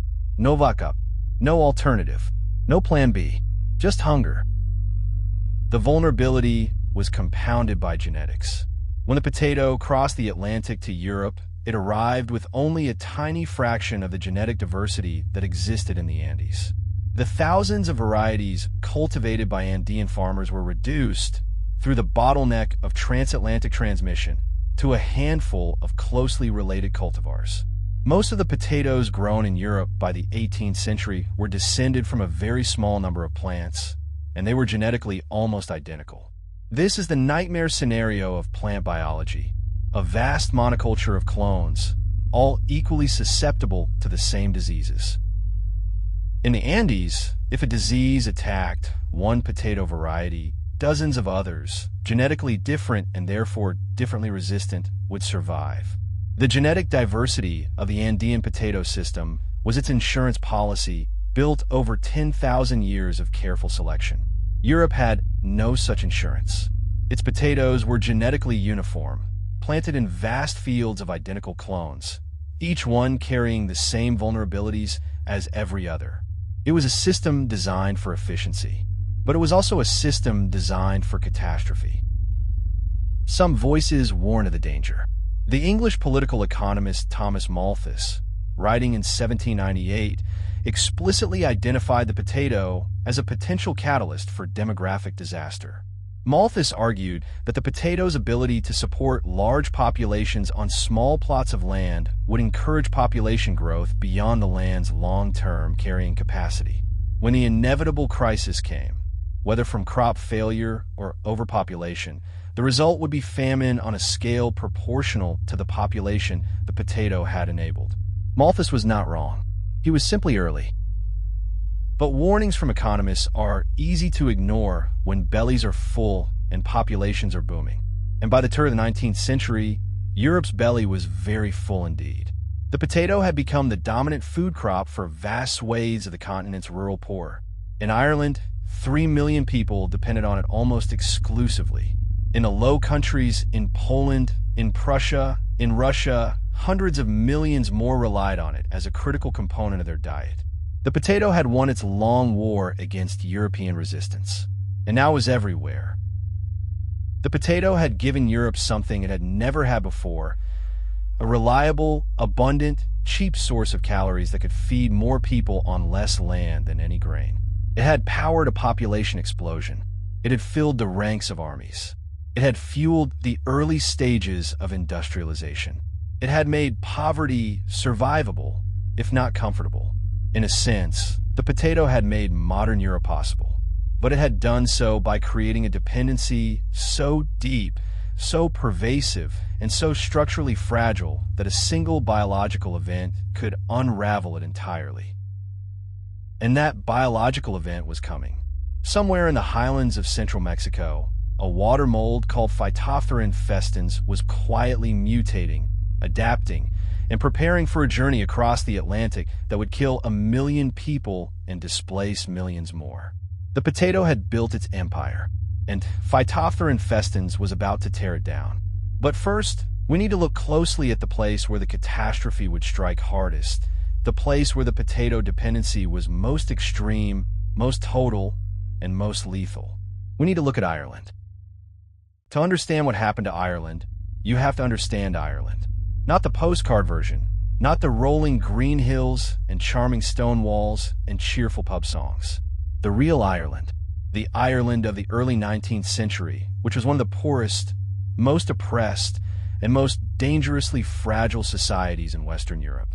A country where the majority of the population lived in conditions that shocked even the most jaded observers, and where the margin between survival and catastrophe was measured in the thickness of a potato skin. Ireland in 1800 was a colony in all but name. Governed from London since the Act of Union in 1800, which dissolved the Irish Parliament and brought Ireland under direct British rule, the island was dominated economically and politically by a Protestant ascendancy that owned most of the land but represented a small fraction of the population. The vast majority of Irish people were Catholic, and they had been systematically dispossessed of their land, their rights, and their political voice over the course of 3 centuries of English colonial rule. The land system was the engine of Irish misery. Most of the productive land in Ireland was owned by Protestant landlords, many of whom lived in England and never visited their Irish estates. These absentee landlords leased their land to middlemen, who subdivided it into smaller and smaller plots and rented them to Catholic tenant farmers at rack rents. extracting the maximum possible payment. The tenants had no security of tenure. They could be evicted at any time, for any reason. Their improvements to the land belonged to the landlord, not to them. Under this system, a typical Irish Catholic family rented a plot of land so small that grain cultivation was practically impossible. An acre, half an acre, sometimes even less. On these minuscule holdings, the family had to grow enough food to feed itself while also producing enough surplus to pay the rent. And the only crop that could accomplish both of these goals on such a tiny plot was the potato. Not because the Irish loved potatoes, not because they chose potatoes, but because the economic system in which they were trapped left them no other option. The economics are brutal in their simplicity. On 1 acre of average Irish soil, a farmer could grow enough potatoes to feed a family of 6 to 8 people for a year. The same acre planted with wheat would feed perhaps 2 people, and wheat required more labor, more equipment, and better soil. Many Irish tenants did grow grain, oats and wheat, on whatever land they could spare, but this grain was typically sold to pay the rent, not eaten by the family. The potatoes were for eating. The grain was for the landlord. This arrangement, in which Irish tenants grew grain for export while feeding themselves exclusively on potatoes, would become one of the most controversial aspects of the coming famine. Throughout the worst years of starvation, Ireland continued to export food. Shiploads of wheat, barley, oats, butter, and livestock left Irish ports for England while Irish men, women, and children starved in ditches along the roadsides. But in the early 19th century, this was simply the normal functioning of the colonial economy. Nobody questioned it. Not yet. The variety of potato that dominated Irish agriculture by the early 1800s was the Irish lumper. Let us pause on the lumper, because this variety is one of the central characters in the tragedy to come. The lumper was not a glamorous potato. It was large, misshapen, watery, and bland. Its flavor was unremarkable. Its texture was coarse. But it had one quality that trumped all others. It produced enormous yields on the poorest soil with the least labor. For a population farming the smallest plots of the worst land, the lumper was irresistible. The dominance of the lumper was not a choice so much as an inevitability. As landlords continued to subdivide their estates into smaller and smaller plots, and as the population continued to grow, the pressure to maximize caloric output per acre intensified relentlessly. Farmers who might have preferred a tastier, more nutritious variety simply could not afford the lower yields. The lumper produced more food per acre than any other available variety, and in the arithmetic of subsistence, more food meant more life. Everything else was luxury. By the 1840s, the lumper accounted for the overwhelming majority of the Irish potato crop. This meant that Ireland's food supply, the food supply of 8 million people, depended on a single variety of a single crop grown in a vast, genetically uniform monoculture. Every field, every garden, every lazy bed from Cork to Donegal contained essentially the same plant, with the same genetics, the same strengths, and the same vulnerabilities.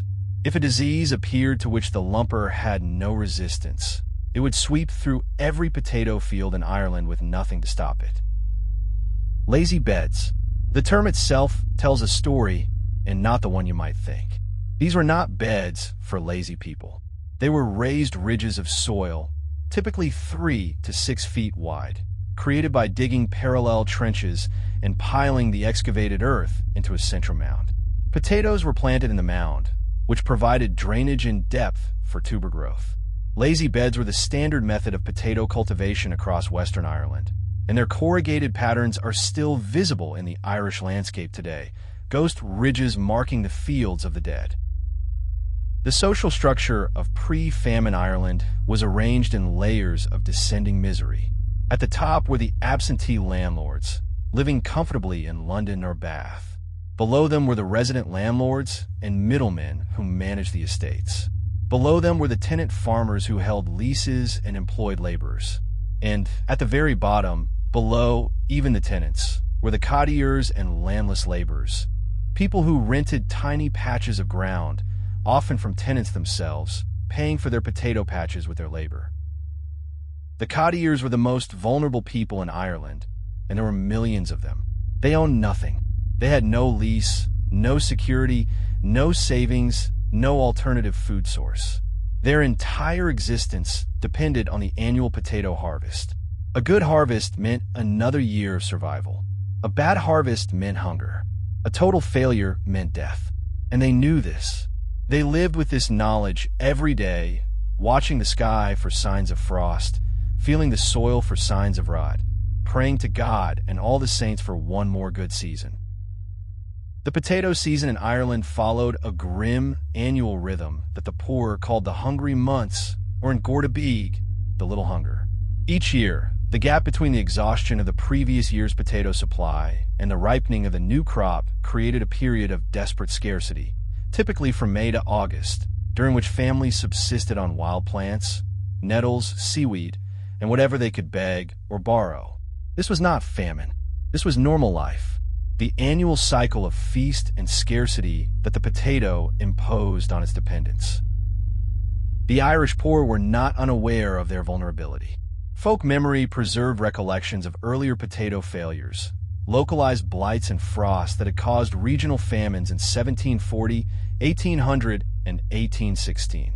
The famine of 1740 to 1741, sometimes called Bliain and Air, the year of the slaughter, killed an estimated 300,000 to 480,000 people, roughly 1/8 of Ireland's population at the time. It was proportionally one of the deadliest famines in European history, but it was largely forgotten outside Ireland, overshadowed by the far greater catastrophe that was yet to come. British officials were also aware of Ireland's precarious food situation, though their awareness did not translate into meaningful action. Multiple reports and commissions in the 1830s and 1840s documented the extreme poverty and food insecurity of the Irish peasantry. The Devon Commission of 1843 to 1845 conducted an extensive survey of Irish land conditions and concluded that the situation was dangerous and unsustainable. The Commission's report was published. It was read. It was discussed. And then, essentially, it was filed away and forgotten. The political philosophy of the British government in this era was laissez-faire, a doctrine holding that the state should not interfere in economic affairs, that markets should be left to regulate themselves, and that any government intervention to alleviate poverty would only encourage dependency and laziness among the poor. This philosophy, championed by economists like Nassau Sr. and politicians like Charles Trevelyan, would shape the British response to the coming famine with devastating consequences. Charles Trevelyan. Remember that name. He was the Assistant Secretary to the Treasury, the man who would be placed in charge of famine relief efforts when the crisis came.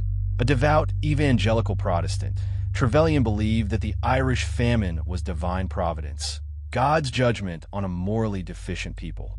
He wrote, in a letter that has become infamous, that the judgment of God sent the calamity to teach the Irish a lesson, and that the calamity must not be too much mitigated. The real evil, in Trevelyan's view, was not starvation. It was the character of the Irish themselves. But all of this, the political ideology, the bureaucratic indifference, the structural vulnerability, was merely the stage set. The actors were in their places. The script was written. The trap was baited and armed. All that was missing was the trigger. And the trigger was a microscopic organism, smaller than a grain of sand, invisible to the naked eye, drifting on the winds across the Atlantic Ocean. Phytophthora infestans, the potato destroyer. It would arrive in Europe in 1844 in Belgium, probably carried on a shipment of seed potatoes from the Americas. Phytophthora infestans is not a fungus, although it was long classified as one. It is an oomycete, a water mold, more closely related to algae than to true fungi. It thrives in cool, moist conditions, exactly the conditions that prevail in Western Ireland. It reproduces with terrifying speed, releasing millions of spores that travel on wind and rain, landing on potato leaves and penetrating the plant's tissues within hours. Once inside, it destroys the plant from within, turning green, healthy tissue into a blackened, putrid mass in a matter of days. In the summer of 1845, reports of potato blight began arriving from Belgium, the Netherlands, and northern France. Fields that had been green and healthy one week were black and rotting the next. The blight moved with the weather, carried by wind and rain across the English Channel and the Irish Sea. By September 1845, it had reached Ireland. And in Ireland, where the conditions were perfect and the resistance was non-existent, it found exactly what it needed to become a catastrophe: 8 million people and one variety of potato. The scene was set with terrible precision. A population of 8 million, the densest in Europe, 3 million of them eating virtually nothing but potatoes. A single variety, the lumper, genetically defenseless against the approaching blight. A colonial government philosophically opposed to intervention. A ruling class that viewed Irish poverty as a moral failing rather than a political crime. And a microscopic water mold, perfectly adapted to the Irish climate, about to descend on every potato field on the island. What happened next would not be a natural disaster. It would be a manufactured catastrophe, and it would change the world. It began with a smell.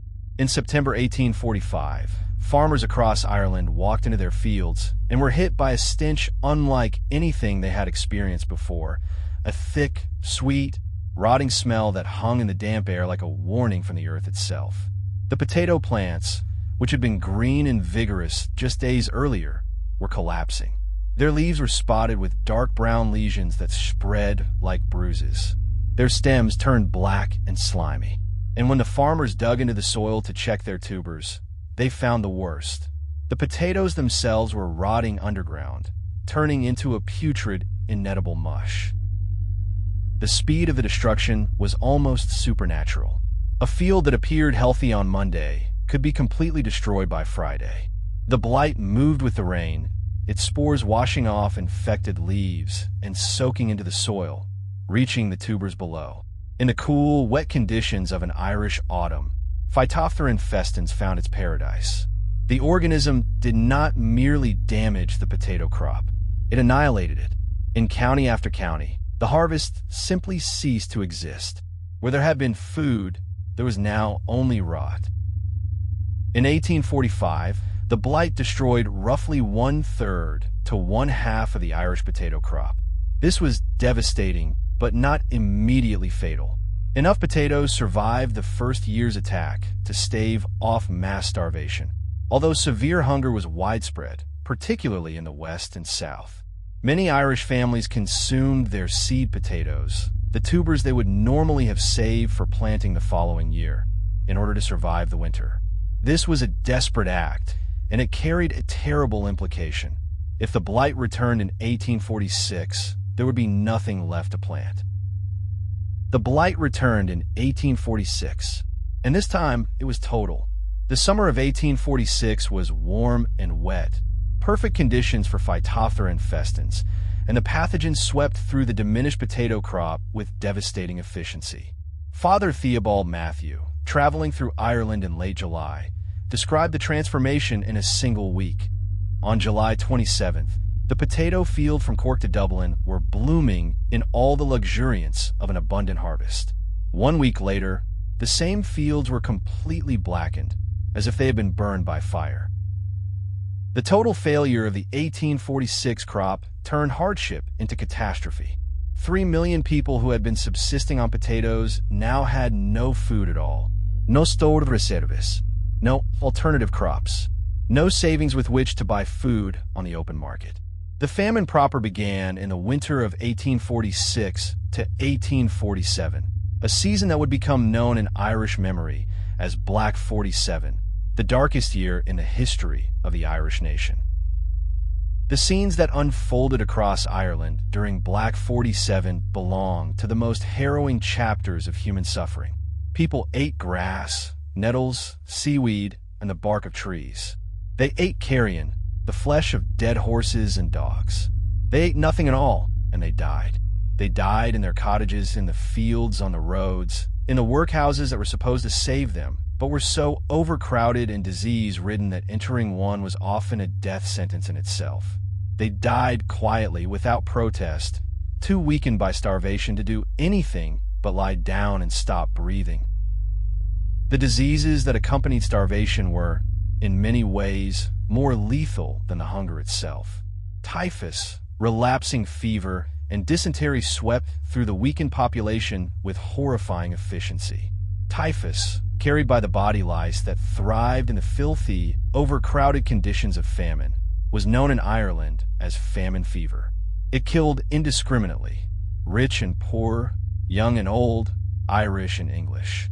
Several doctors and relief workers who had come to help the starving were themselves struck down by typhus and died. The British government's response to the famine has been debated by historians for nearly 2 centuries, and the debate shows no sign of resolution. What is beyond dispute is that the response was catastrophically inadequate. The Whig government of Lord John Russell, guided by the laissez-faire economics of Charles Trevelyan, resisted large-scale food distribution on the grounds that it would distort the market and create dependency. Trevelyan insisted that the famine must be left to the operation of natural causes, a phrase that would echo through Irish history with the force of an indictment. The government's primary relief measure was the establishment of public works programs, in which starving people were given employment breaking stones and building roads in exchange for wages that were supposed to allow them to buy food on the open market. The logic was perverse. People who were dying of starvation were required to perform hard physical labor in the depths of an Irish winter before they could earn enough money to eat. Many collapsed and died on the work sites. Others were too weak to reach them. The roads they built led nowhere. They were, quite literally, roads to nowhere built by the dying. Meanwhile, food continued to leave Ireland. This is the fact that burns hottest in Irish memory and fuels the most bitter accusations of genocide. Throughout the worst years of the famine, Ireland remained a net exporter of food. Ships laden with grain, butter, livestock, and other provisions sailed from Irish ports under armed guard while Irish people starved within sight of the docks. The food was the property of the landlords, produced on their estates, and they had every legal right to sell it. Legality and morality, as the famine demonstrated, are not the same thing. The question of whether the Great Famine constitutes genocide remains one of the most charged issues in Irish and British historiography. Those who use the term point to the British government's deliberate withholding of adequate relief, its continued extraction of food exports, its ideological commitment to laissez-faire in the face of mass death, and statements like Trevelyan's about divine providence teaching the Irish a lesson. Those who reject the term argue that the famine was a natural disaster compounded by policy failures, not a deliberate campaign of extermination. The truth, as usual, is complicated and uncomfortable. What is not debatable is the scale of the suffering. Between 1845 and 1852, approximately 1 million people died in Ireland from starvation and famine-related diseases. 1 million. In a population of 8 million.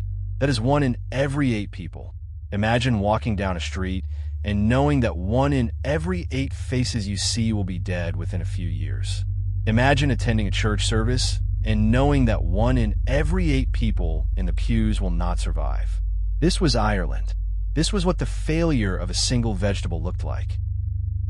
The dying was not distributed equally.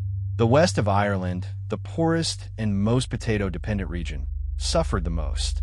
Counties like Mayo, Galway, Clare, and Kerry lost staggering proportions of their populations.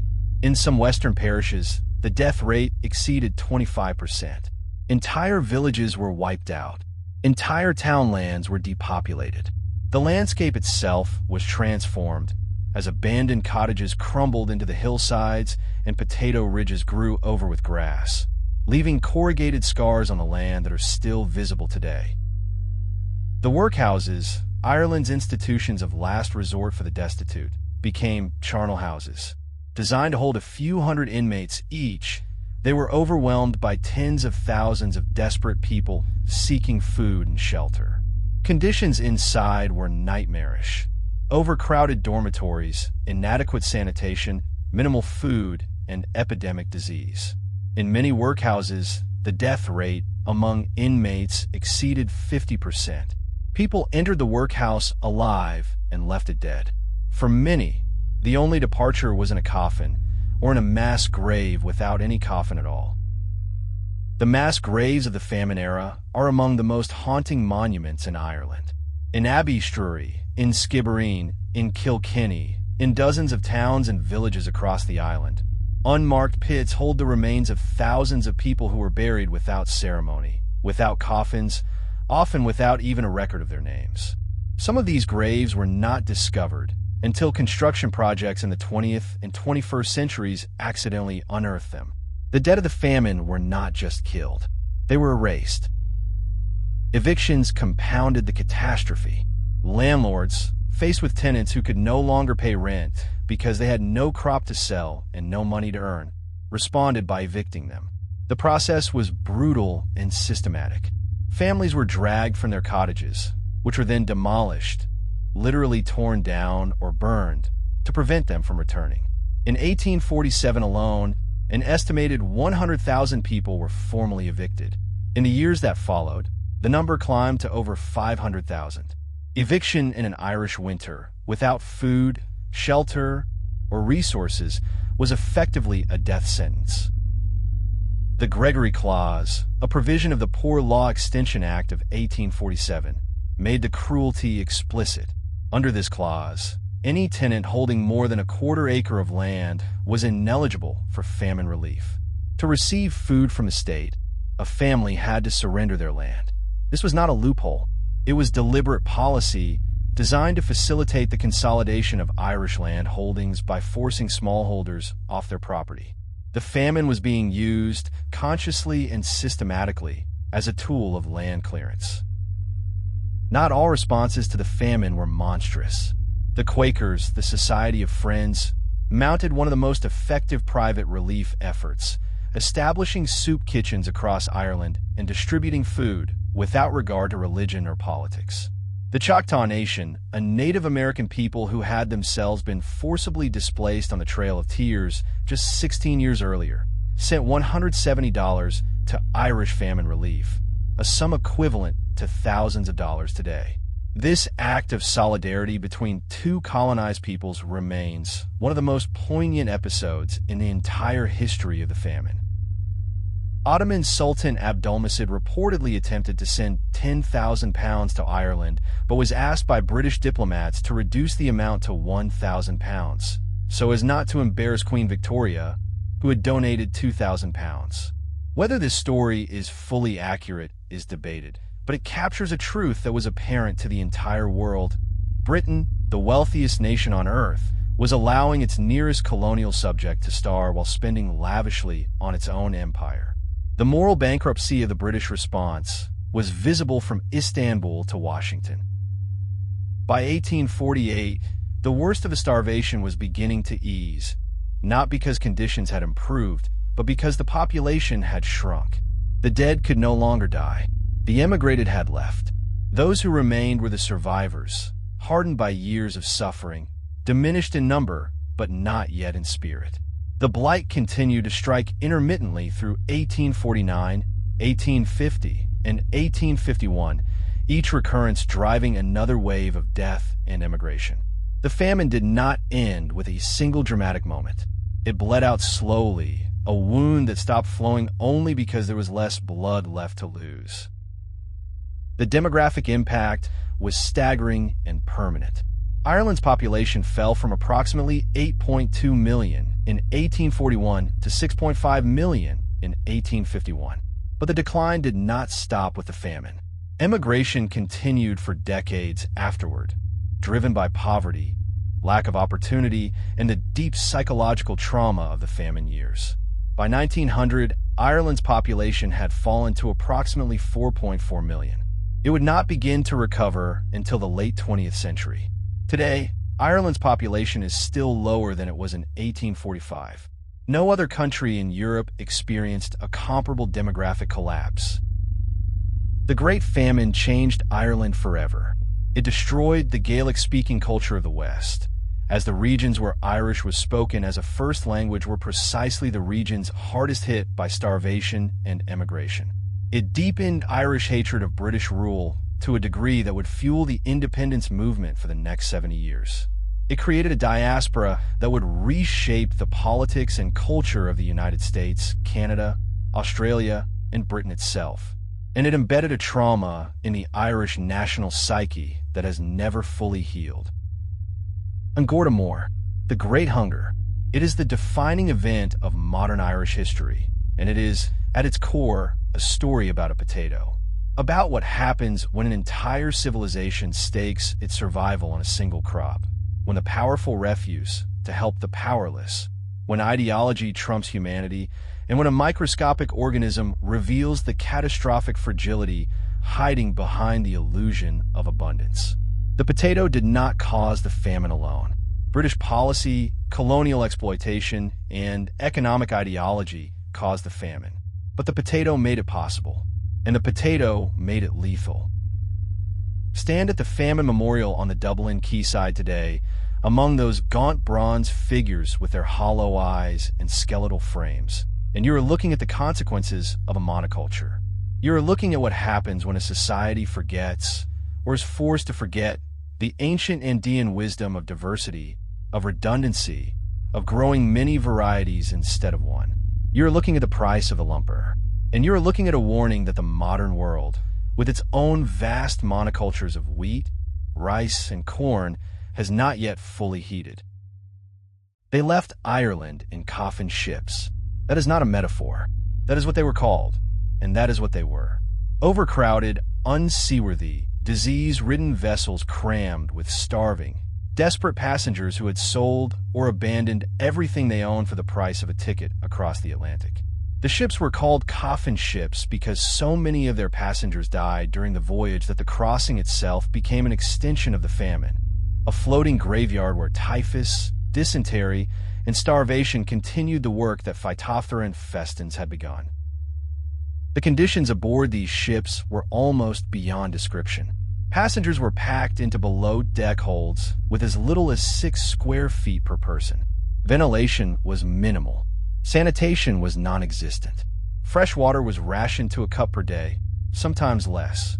Food was whatever the passengers had managed to bring aboard. A few pounds of oatmeal, perhaps some biscuits, rarely anything more. The voyage from Ireland to North America took between 4 and 8 weeks, depending on weather. For many, it was the longest month of their lives. For some, it was the last. The mortality rate on coffin ships varied wildly, but on the worst voyages, it was catastrophic. The ship Elizabeth and Sarah, sailing from Killala to Quebec in 1847, lost 42 of its 276 passengers during the voyage.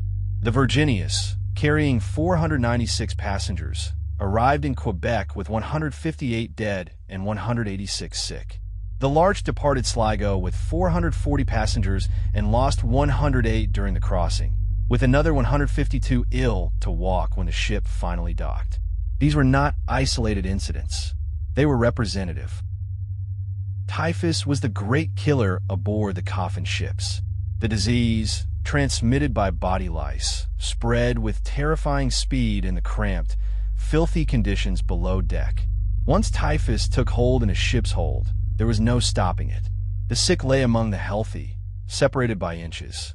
The dead were left among the living until the crew could be persuaded to remove them. The stench, according to contemporary accounts, was overwhelming, a combination of vomit, excrement, rotting flesh, and the sweet, sickening smell of typhus fever. The primary destination for Irish famine immigrants was British North America, particularly Quebec and the maritime provinces, which were closer and therefore cheaper to reach than the United States. Gros Isle, a quarantine station in the St. Lawrence River downstream from Quebec City, became the first point of contact for thousands of arriving immigrants. In the summer of 1847, so many ships arrived carrying sick and dying passengers that a fleet of vessels backed up in the river, waiting for space at the quarantine station. People died waiting to be allowed to die on land. The death toll at Gross Island, 1847, was staggering. Over 5,000 people died on the island or in the ships waiting offshore. Many more died in the fever sheds of Quebec, Montreal, and Kingston in the weeks after arrival. The Canadian authorities, overwhelmed by the scale of the crisis, struggled to provide even basic medical care. Doctors and nurses who volunteered to work in the fever sheds contracted typhus themselves. Several died. The famine was exporting its death toll across the ocean. Those who survived the crossing and the quarantine stations faced a world that was often hostile to their arrival. In the United States, the sudden influx of hundreds of thousands of impoverished, often illiterate, Catholic Irish immigrants triggered a backlash of nativist fury. The Know Nothing movement, a political party built on anti-immigrant and anti-Catholic sentiment, surged in popularity during the 1850s. Signs reading "No Irish Need Apply" appeared in shop windows and newspaper advertisements across the eastern seaboard. The Irish in America were portrayed in the popular press as subhuman, drunken, violent, ignorant, and racially inferior. Political cartoonists depicted them as ape-like creatures, with exaggerated features and brutish expressions. The comparison to animals was deliberate and systematic, echoing the dehumanization that had characterized British attitudes toward the Irish for centuries. The famine had not only driven the Irish from their homeland, it had delivered them into a new country that was prepared to hate them almost as thoroughly as the old one. And yet the Irish survived. They survived because they had already survived the worst thing that could happen to a people, and everything after that, the slums of Boston, the mines of Pennsylvania, the railroads of the West, was merely difficult rather than lethal. They survived by clustering together in ethnic neighborhoods, by building churches and schools, by organizing politically with a ferocity that stunned the American establishment, and by channeling their rage at British betrayal into a fierce, uncompromising Irish-American identity that persists to this day. The Irish transformed American politics. Within a generation of their arrival, Irish Americans had gained control of the Democratic Party machines in cities like New York, Boston, and Chicago. Tammany Hall, the notorious New York political machine, was dominated by Irish politicians who dispensed patronage, jobs, and favors to their communities with an efficiency that would have impressed an Inca Quipikamaic. The Irish had learned, in the hardest possible school, that political power was the only reliable protection against oppression, and they pursued it with relentless determination. The Irish also became the backbone of the American labor movement. Having experienced firsthand the consequences of unchecked economic exploitation, Irish American workers were at the forefront of organizing unions, strikes, and political campaigns for workers' rights. The Molly Maguires, a secret organization of Irish American miners in Pennsylvania, used sabotage and violence against mine owners in the 1870s. Whether they were terrorists or freedom fighters depends on your perspective, but their struggle was rooted in the same dynamics that had caused the famine: the exploitation of the powerless by the powerful. The diaspora was not limited to America. Irish famine immigrants settled across the English-speaking world and beyond. In Liverpool and Glasgow, Irish communities formed in the industrial slums, providing cheap labor for the factories and docks. In Australia, Irish immigrants arrived both as free settlers and as transported convicts, eventually becoming one of the largest ethnic groups in the country. In Argentina, Chile, and New Zealand, smaller but significant Irish communities took root, each one carrying the memory of the famine across another ocean to another shore. In England itself, the Irish arrived in the hundreds of thousands, settling in the industrial cities of the North and the Midlands. Manchester, Liverpool, Birmingham, and London all acquired substantial Irish populations during and after the famine years. These Irish communities faced discrimination and hostility, but they also provided the labor force that powered the Industrial Revolution. The factories, the railways, the canals, the construction projects of Victorian England were built, in no small part, by the hands of Irish famine refugees. The famine also gave birth to a political movement that would eventually destroy British rule in Ireland. Irish republicanism. The Young Ireland movement of the 1840s, radicalized by the famine, attempted a failed rebellion in 1848. Its leaders were exiled to Australia and America, where they continued to organize and agitate. The Fenian Brotherhood, founded in 1858, drew its membership largely from famine survivors and their children. The Easter Rising of 1916, the War of Independence, the creation of the Irish Free State, all of these can be traced in a direct line back to the rage born in the famine years. The famine changed the Irish relationship with the potato itself. In the decades after the Great Hunger, Irish agriculture diversified, moving away from the extreme monoculture that had made the famine possible. Farmers planted a wider variety of crops. The lumper was abandoned in favor of more blight-resistant varieties. The government invested in agricultural education and infrastructure.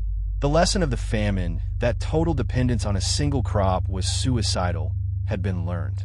It had been learned at a cost that no civilization should ever have to pay. But the potato did not leave the Irish diet. It could not. It remained too productive, too nutritious, too well suited to the Irish climate and soil to be abandoned entirely. What changed was the relationship. Before the famine, the potato was Ireland's only food. After the famine, it was one food among several. Before the famine, the potato was taken for granted, planted with the casual confidence of a people who had never known it to fail completely. After the famine, every Irish farmer who put a seed potato into the ground did so with the knowledge that the earth could betray them. That confidence, once lost, never fully returned. The Great Famine also left its mark on the global understanding of food security.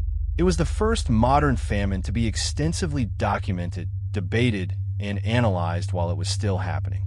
Journalists, politicians, and economists across Europe and America argued about its causes and its remedies. The famine forced the world to confront uncomfortable questions about the relationship between colonialism and hunger, between economic ideology and human survival, between the rights of property and the rights of the starving. These questions remain unanswered. In a world where roughly 700 million people are chronically undernourished, where food is wasted by the billions of tons while children starve, where agricultural policy is shaped by corporate interests rather than human needs, the questions raised by the Irish famine are as relevant today as they were in 1847. The famine was not a historical curiosity. It was a preview, a demonstration of what happens when food systems are designed for profit rather than resilience, for efficiency rather than equity, for the market rather than the people. Today, the Irish diaspora numbers an estimated 70 to 80 million people worldwide, roughly 10 times the current population of Ireland itself. In the United States alone, over 30 million people claim Irish ancestry. They are the descendants of the famine, the inheritors of a trauma that was inflicted by a water mold, enabled by a monoculture, and deepened by a government that chose ideology over humanity. They carry the potato in their history the way a scar carries the memory of a wound, healed over, but never entirely gone. And somewhere in the Andes, high above the clouds, Andean farmers still grow 4,000 varieties of potato on the same terraced fields their ancestors carved 10,000 years ago. They still freeze-dry chuno using the same technique perfected before the Inca. They still know, in their hands and in their bones, the ancient lesson that the Irish learned too late and at too great a cost. That diversity is not a luxury. It is survival. That a civilization built on a single crop is a civilization built on a single point of failure. And that the earth, generous as it is, will always demand respect. Russia came late to the potato. While Frederick the Great was threatening Prussian peasants with amputation and Parmentier was staging his elaborate theater in Paris, Russia, the largest country on earth, was still almost entirely ignorant of the tuber. The potato arrived in Russia through Peter the Great, who reportedly sent a sack of potatoes from the Netherlands to Count Sheremetev in the early 1700s with instructions to distribute them for planting. The Count obeyed. The peasants ignored the instruction, and the potatoes, for the most part, rotted. Peter the Great was a man of legendary enthusiasms and equally legendary impatience. He had dragged Russia into the modern world by sheer force of will, building a new capital in a swamp, forcing his nobility to shave their beards, and creating a navy from nothing. But even Peter could not force Russian peasants to eat a vegetable they did not trust.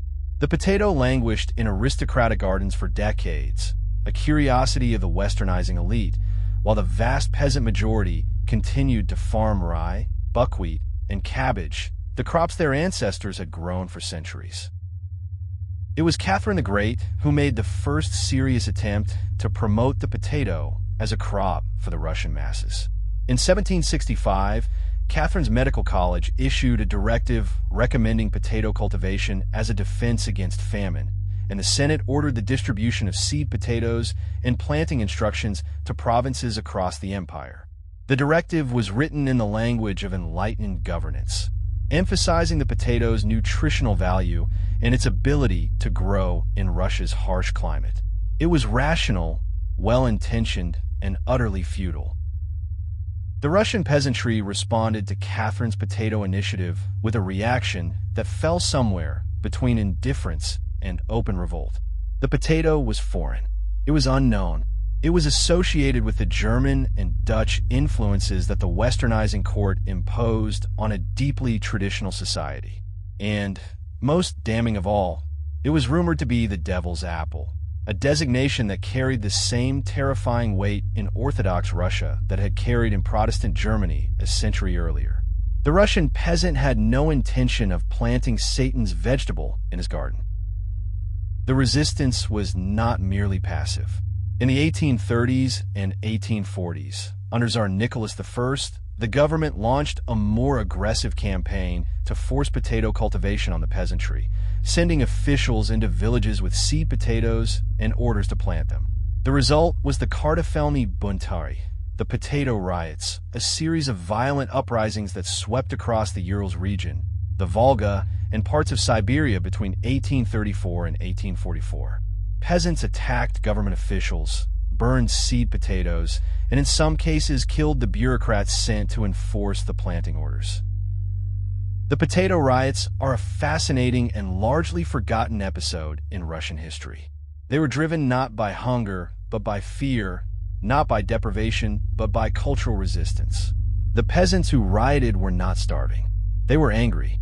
They believed, with a sincerity that bordered on theological certainty, that the potato was a tool of the Antichrist, that planting it was a sin, and that the government officials forcing them to cultivate it were agents of a demonic conspiracy.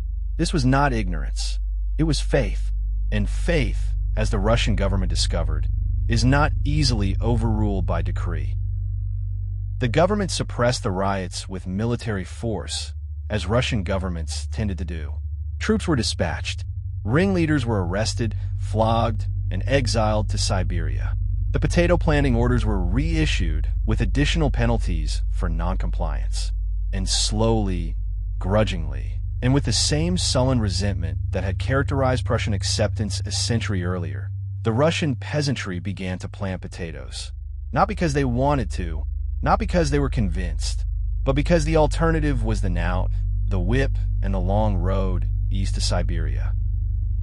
By the 1860s, the potato had established itself as a significant crop across the Russian Empire. The emancipation of the serfs in 1861, which freed roughly 23 million people from legal bondage, paradoxically accelerated potato adoption. Freed serfs, now responsible for feeding themselves without the guaranteed, if meager, provisions of the feudal system, turned to the potato as the most efficient way to extract calories from the small, often poor plots of land they were allocated. Freedom, it turned out, tasted a lot like potatoes. But the potato's most significant role in Russian society was not as food. It was as raw material. For vodka. The connection between the potato and vodka in Russia and Eastern Europe is so deep and so economically consequential that it deserves special attention. Potato vodka, cheaper and easier to produce than grain vodka, became the dominant form of spirits consumed by the Russian lower classes from the mid-19th century onward. And vodka, in Russia was not just a drink. It was an institution, a currency, a social lubricant, and, most critically, a source of enormous revenue for the state. The Russian state's relationship with vodka was spectacularly cynical. The government maintained a monopoly on vodka production and sales for much of the imperial period, earning vast revenues from the sale of spirits to the very population it was supposedly governing for the common good. At various points, vodka revenues constituted as much as a third of total state income. The Tsarist government was, in essence, a liquor monopoly with an army attached, and the potato was the cheap, abundant raw material that made the entire system possible. The social consequences were devastating. Alcoholism became epidemic among the Russian peasantry and urban poor. Village life was shaped by cycles of work and drinking that left families impoverished and communities shattered. Temperance movements arose, led by the Orthodox clergy and progressive reformers, but they struggled against the entrenched economic interests of a state that profited directly from the population's addiction. The potato, which had been introduced to combat hunger, had become the instrument of a different kind of destruction. In Poland, the potato and vodka nexus was equally powerful. Poland had adopted the potato earlier than Russia, partly through Prussian influence, and Polish potato vodka had become a major export commodity by the 19th century.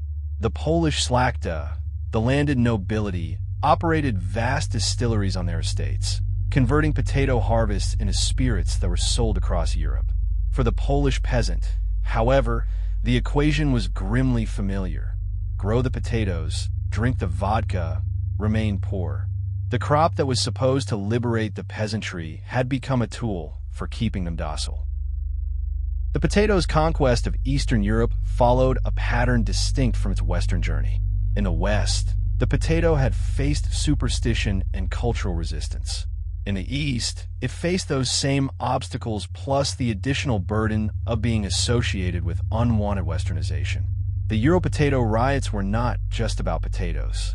They were about identity, about a peasantry that saw the potato as a symbol of everything that the modernizing, westernizing state was trying to impose on traditional Russian life. The potato was foreign, and in Russia, foreign was dangerous. Yet by the end of the 19th century, Russia had become one of the largest potato producers in the world. The tuber that had been burned, rioted against, and condemned as the devil's fruit was now feeding tens of millions of Russian subjects. It was the primary crop in the small garden plots that peasant families tended for their own consumption. It was the base for the vodka that dulled the pain of their poverty. It was the cheapest food in the urban markets of Moscow and St. Petersburg. The potato had won, as it always won, not by persuasion, but by necessity. The story of the potato in the Austro-Hungarian Empire, in Romania, in the Balkans, and across the Ottoman territories followed similar arcs of resistance and acceptance. Everywhere, the potato met initial hostility. Everywhere, it was eventually adopted because the mathematics of hunger left no alternative. Everywhere, it arrived as a foreign imposition and became, within a generation or two, something that people could not imagine living without. The potato was not loved into the European diet. It was absorbed the way water is absorbed by parched ground, not by choice, but by the irresistible logic of need. By 1900, the potato was the fourth most important food crop on Earth, behind wheat, rice, and maize. It fed hundreds of millions of people across Europe, from the Atlantic coast to the Ural Mountains. It had survived riots, bans, religious condemnation, and 2 centuries of relentless superstition. It had crossed oceans, overthrown prejudices, survived famines, and fueled a demographic explosion that had reshaped the political map of the world. And it was about to enter a new century in which its role would become, if anything, even more critical. The age of industrial warfare was dawning, and armies, as always, would need to be fed. The Industrial Revolution changed everything about human civilization except one thing: the need to eat. Factories could spin cotton and forge steel, and weave cloth at speeds that would have seemed magical to previous generations. But the workers who operated those machines were still made of flesh and blood, and they still needed calories, thousands of them, every single day. The question that haunted every industrializing nation in the 19th century was deceptively simple. How do you feed millions of people who no longer grow their own food? The answer, across much of northern and central Europe, was the potato. The mass migration from countryside to city that defined the Industrial Revolution created enormous urban populations that needed cheap, abundant, calorie-dense food. Bread was expensive, meat was a luxury, but potatoes were cheap, plentiful, and could be prepared with nothing more than a pot of water and a fire. For the factory workers of Manchester, the miners of Silesia, and the railway builders of the Ruhr Valley, the potato was not a choice. It was a subsistence strategy, the cheapest way to stay alive long enough to work another shift. The economics were ruthless. Industrial capitalism in the 19th century operated on a simple principle: minimize the cost of labor. Wages were set as low as the market would bear, which in practice meant just enough to prevent workers from starving or rioting. The potato made this calculus possible. Because potatoes were so cheap and so calorie-dense, employers could pay wages that were, by any humane standard, pitifully low, knowing that their workers could survive on a diet of potatoes supplemented by little else. The potato was not just feeding the Industrial Revolution, it was subsidizing it. Friedrich Engels, Karl Marx's collaborator and the author of The Condition of the Working Class in England, documented the potato's central role in the diet of industrial workers in his 1845 study of Manchester's slums. Engels described families subsisting almost entirely on potatoes, living in cellars flooded with sewage, working 16-hour days in mills and factories, and dying of cholera, typhus, and simple exhaustion before the age of 40. The potato kept them alive.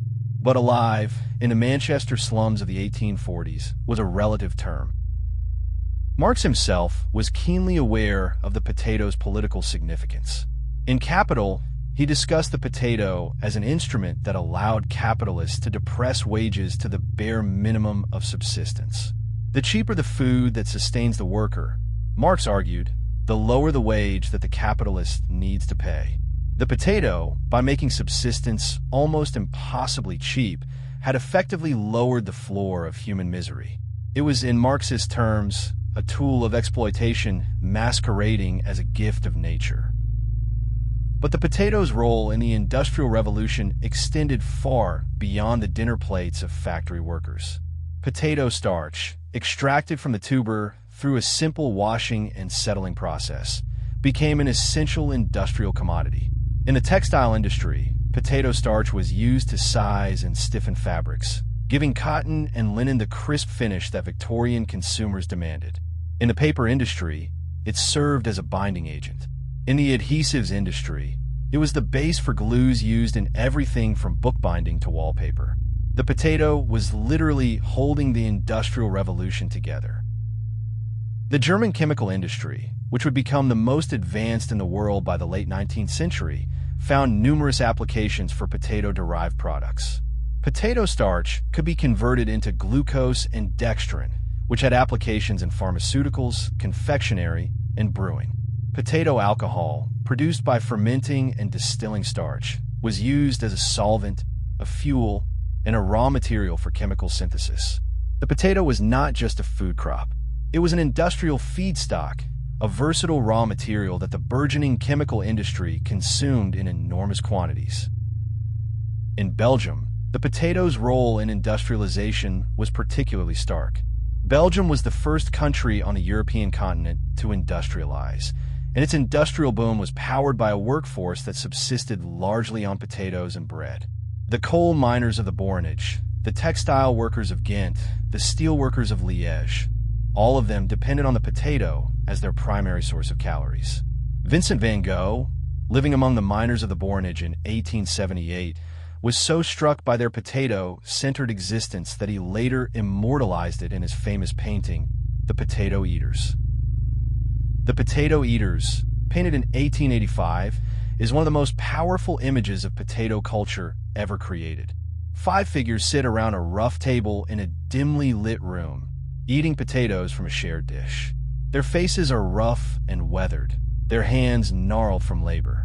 Van Gogh deliberately chose to depict them in darkness, under the feeble glow of a single oil lamp, to emphasize the harshness of their existence.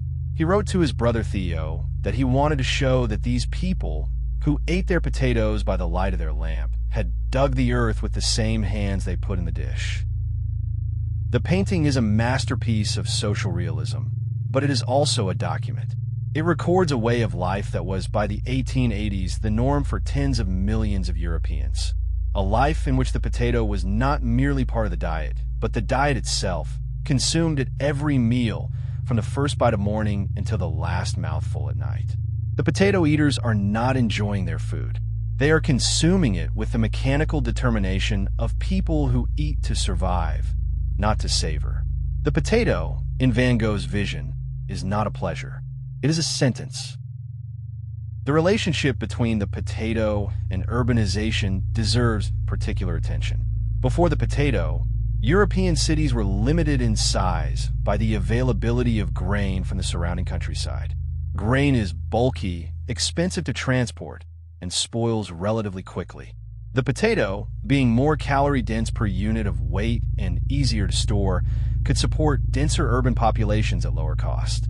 The explosive growth of industrial cities like London, Berlin, and Manchester in the 19th century would not have been possible, or at least not at the same speed, without the potato.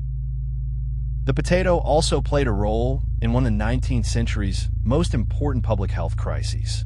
Cholera, which swept through European cities in devastating epidemics in 1832, 1848, and 1866, thrived in the overcrowded, unsanitary conditions of industrial slums. The same urban density that the potato had helped to create was now providing the perfect breeding ground for waterborne disease. The potato had not caused cholera, obviously, but by enabling the rapid, unplanned urbanization that characterized the Industrial Revolution, it had contributed to the conditions in which cholera could thrive. The railways, the defining technology of the 19th century, were built in part on potato calories. The navvies, the itinerant laborers who dug the cuttings, laid the tracks, and built the bridges of Europe's expanding rail networks, were among the hardest working and hardest living people of the industrial age. Their diet was dominated by potatoes, supplemented by beer and occasional meat. A navvy could consume 7 to 10 pounds of potatoes per day, the fuel required for 10 to 12 hours of back-breaking physical labor with picks, shovels, and wheelbarrows. By the end of the 19th century, the potato had become so embedded in European industrial society that its absence was almost unthinkable. It fed the workers. It stiffened the textiles. It glued the paper. It powered the distilleries. It sustained the armies. It enabled the cities. The potato was, in every meaningful sense, the invisible infrastructure of industrial civilization, unseen, unacknowledged, and absolutely indispensable.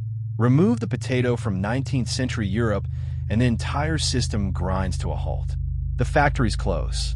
The cities empty. The armies starve. And now that system, that industrial civilization built on steel and coal and potato calories, was about to face its greatest test.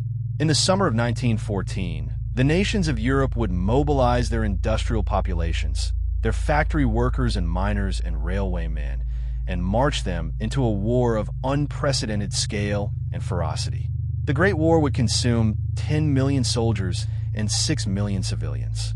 It would destroy empires, redraw maps, and shatter the confidence of a civilization that had believed itself to be the pinnacle of human progress. And at every step, in every trench, in every besieged city, the potato would be there, as it always was. On June 28, 1914, Archduke Franz Ferdinand of Austria was assassinated in Sarajevo. Within 6 weeks, the major powers of Europe were at war. The Great War, as it would be called until an even greater one came along, would last 4 years, kill approximately 17 million people, and destroy 4 empires. It would be fought with machine guns, poison gas, tanks, and aircraft. But beneath all the advanced weaponry, beneath the tactics and the strategies and the diplomacy, the war would be decided, as all wars ultimately are, by logistics. And logistics, at its most fundamental level, meant food. And food, for much of Europe, meant potatoes. Every belligerent nation in World War I recognized the potato as a strategic commodity from the very beginning. The British government launched a campaign encouraging citizens to plant potatoes in gardens, allotments, and every available patch of urban soil. In the trenches of the Western Front, the potato was a staple of the soldiers' diet on both sides. British soldiers received potatoes as part of their daily rations, usually boiled or fried in whatever fat was available. German soldiers ate Kartoffeln in every conceivable form: boiled, mashed, fried, baked, and in soups that were more water than potato. French soldiers, ironically, ate the descendants of the very potatoes that Parmentier had championed a century earlier. The trenches were democratic in at least one respect. Everyone ate potatoes. But the potato's role in World War I was most dramatically illustrated not by its presence, but by its absence. In the winter of 1916 to 1917, the German potato crop failed catastrophically, devastated by a combination of blight, bad weather, and the loss of agricultural labor to the military. The result was the Steckreben winter, the turnip winter, one of the most desperate food crises in German history. With the potato harvest destroyed and grain supplies depleted by the British naval blockade, the German civilian population was reduced to eating turnips, cattle feed that was considered unfit for human consumption. The turnip winter was a catastrophe of both nutrition and morale. Turnips became the basis of every meal: turnip soup, turnip bread, turnip coffee, turnip marmalade. The caloric content was grossly inadequate, and malnutrition became widespread. An estimated 750,000 German civilians died from malnutrition and related diseases during the blockade years. The failure of the potato crop, more than any military defeat, shattered German civilian morale and contributed directly to the social unrest that would eventually topple the Kaiser and bring about the armistice of November 1918. The lesson was not lost on the leaders who survived the war. The connection between food supply and national survival had been demonstrated with terrifying clarity. A nation could have the best trained army, the most advanced weapons, and the most brilliant generals, but if it could not feed its people, it would collapse. The potato, which had been a domestic policy issue before the war, was now a matter of national security.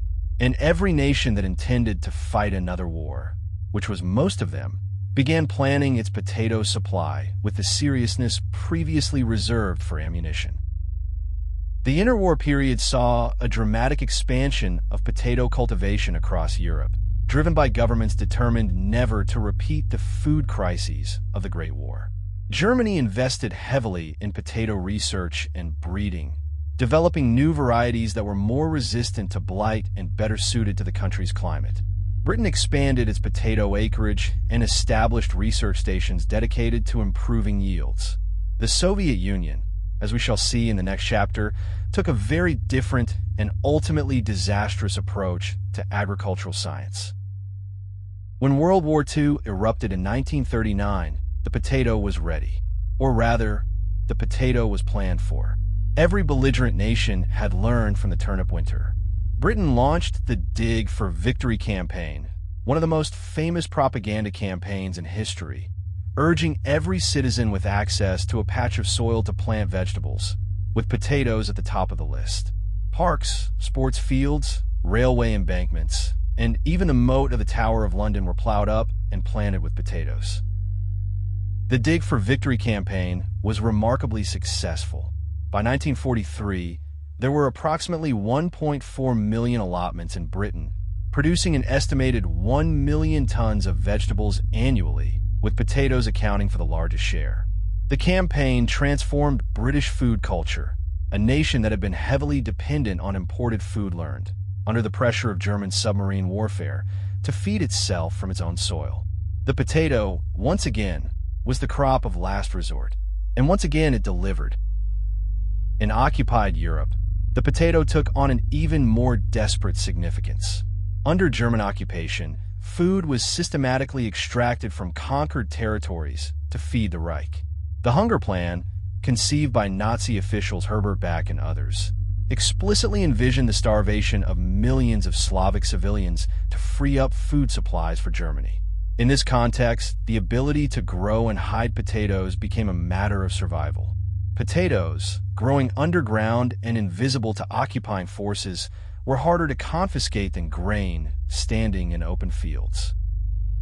In the Netherlands, the Hunger Winter of 1944 to 1945 demonstrated once again the catastrophic consequences of potato failure. When German forces blockaded the Western Netherlands in retaliation for a Dutch railway strike supporting the Allied advance, the food supply collapsed. Over the winter, approximately 20,000 people died of starvation, and millions more survived on tulip bulbs, sugar beets, and whatever scraps they could forage.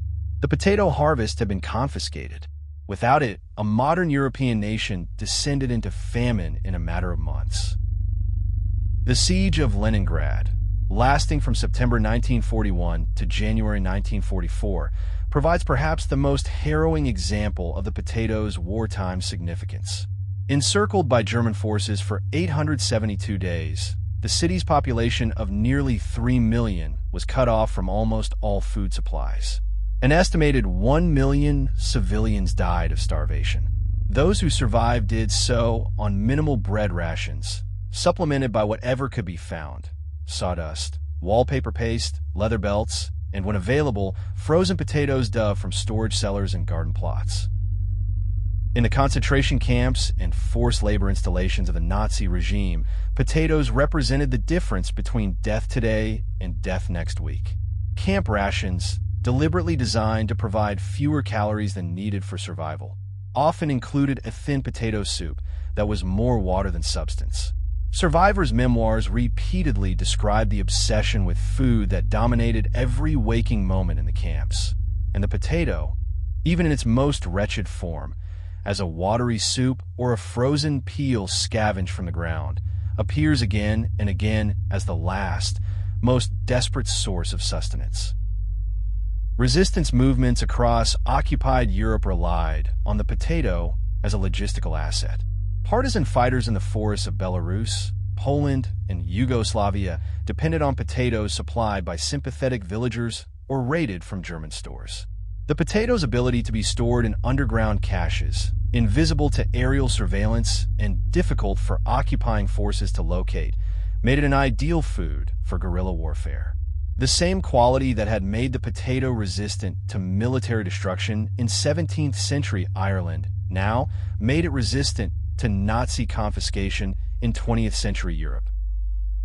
On the American home front, the potato played a somewhat different role.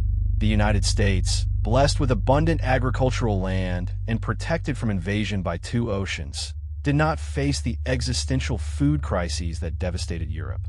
But American potatoes fed American soldiers. The U.S. military consumed enormous quantities of potatoes, served in mess halls and field kitchens across every theater of the war. Dehydrated potato flakes, an American innovation, became a standard military ration, lightweight and shelf-stable, capable of being reconstituted with water into a reasonable facsimile of mashed potatoes. The dehydrated potato was, in a sense, the industrial descendant of chuno. The Inca had figured out freeze-drying 5,000 years earlier, using the cold, dry air of the Altiplano. Now, American food scientists were achieving essentially the same result using industrial dehydration technology. The principle was identical: remove the water, preserve the calories, and create a product that could be stored indefinitely and transported efficiently. The Inca would have recognized the technology instantly. They might even have been impressed by the scale. By the time the war ended in 1945, the potato had once again demonstrated its indispensable role in human survival. It had fed armies on every front. It had sustained civilian populations under siege and occupation. Its absence had caused famines that killed hundreds of thousands. Its presence had kept resistance movements alive and allowed besieged cities to hold out month after month. The potato had not won the war. But without the potato, the war could not have been fought, and certainly not survived by the populations that endured it. In the rubble of post-war Europe, the potato was once again the first crop planted, the first food harvested, the first step toward recovery. In the bombed-out cities of Germany, in the devastated countryside of Poland and Ukraine, in the scarred landscapes of France and the Netherlands, people planted potatoes in the wreckage and waited for the earth to feed them one more time. It is a testament to the potato's resilience and to humanity's that it always did. To understand what happened to the potato in the Soviet Union, you first have to understand what happened to Soviet agriculture. And what happened to Soviet agriculture was, in a word, ideology. The Soviet experiment in farming was not driven by science, by practicality, or by any genuine concern for feeding the population. It was driven by a political vision so rigid, so divorced from reality, and so catastrophically enforced that it killed more people than the Irish famine and both world wars combined. The potato was merely one of its victims, but it was a revealing one. Joseph Stalin's program of forced collectivization, launched in 1929, aimed to abolish private farming and consolidate the Soviet Union's millions of small family farms into large, state-controlled collective farms, or kolkhozy. The theoretical justification was Marxist. Collective farming would be more efficient, more modern, and more equitable than the patchwork of private smallholdings that had characterized Russian agriculture for centuries. The practical reality was mass confiscation, mass deportation, and mass death. The kulaks, relatively prosperous peasant farmers whom Stalin branded as class enemies, were the primary targets. Between 1930 and 1933, an estimated 1.8 million kulaks were deported to labor camps and remote settlements in Siberia and Central Asia. Their property, including their potato stores and seed stocks, was confiscated. Many died during deportation or in the camps. Those who remained in the villages were stripped of their animals, their tools, and their freedom. The people who knew best how to grow food were the first to be destroyed. The consequences for food production were immediate and devastating. The collective farms, poorly managed by inexperienced party appointees, produced far less than the private farms they replaced. Grain harvests plummeted. Potato yields collapsed. And in 1932 to 1933, the Holodomor, a famine of genocidal proportions, engulfed Ukraine, killing an estimated 3.5 to 7.5 million people. The Holodomor was not a natural disaster. It was a political one, caused by the forced extraction of grain and other food from Ukrainian farms to meet unrealistic state quotas, even as the rural population starved. The potato's role in the Holodomor was complex. While grain was the primary crop confiscated by the state, potatoes were also seized. But potatoes, growing underground and therefore harder to locate and confiscate than standing grain, became a lifeline for those who managed to hide small quantities from the collectors. Stories from Holodomor survivors describe families digging up frozen potatoes from fields that had already been harvested by the state, scraping the ground for any tubers the collectors had missed. A single overlooked potato could mean another day of life. Into this catastrophe stepped one of the most destructive figures in the history of agriculture, Trofim Denisovich Lysenko. Lysenko was a Ukrainian agronomist of modest talent and immense ambition who, in the late 1920s, began promoting a theory of plant biology that rejected Mendelian genetics in favor of something he called vernalization. Lysenko claimed that by subjecting seeds and tubers to specific temperature treatments, he could permanently alter their hereditary characteristics, passing acquired traits from one generation to the next. This was, scientifically speaking, nonsense. But Lysenko's nonsense had one enormous advantage over genuine science. It aligned perfectly with Marxist ideology. Mendelian genetics, with its emphasis on fixed, inherited traits, implied a kind of biological determinism that was philosophically uncomfortable for a regime that believed in the perfectibility of human nature through correct political conditions. Lysenko's theory, which held that organisms could be permanently transformed by their environment, was ideologically convenient. It suggested that nature, like society, could be reshaped by revolutionary will. Stalin loved it. With Stalin's backing, Lysenko rose to become the dictator of Soviet biological science.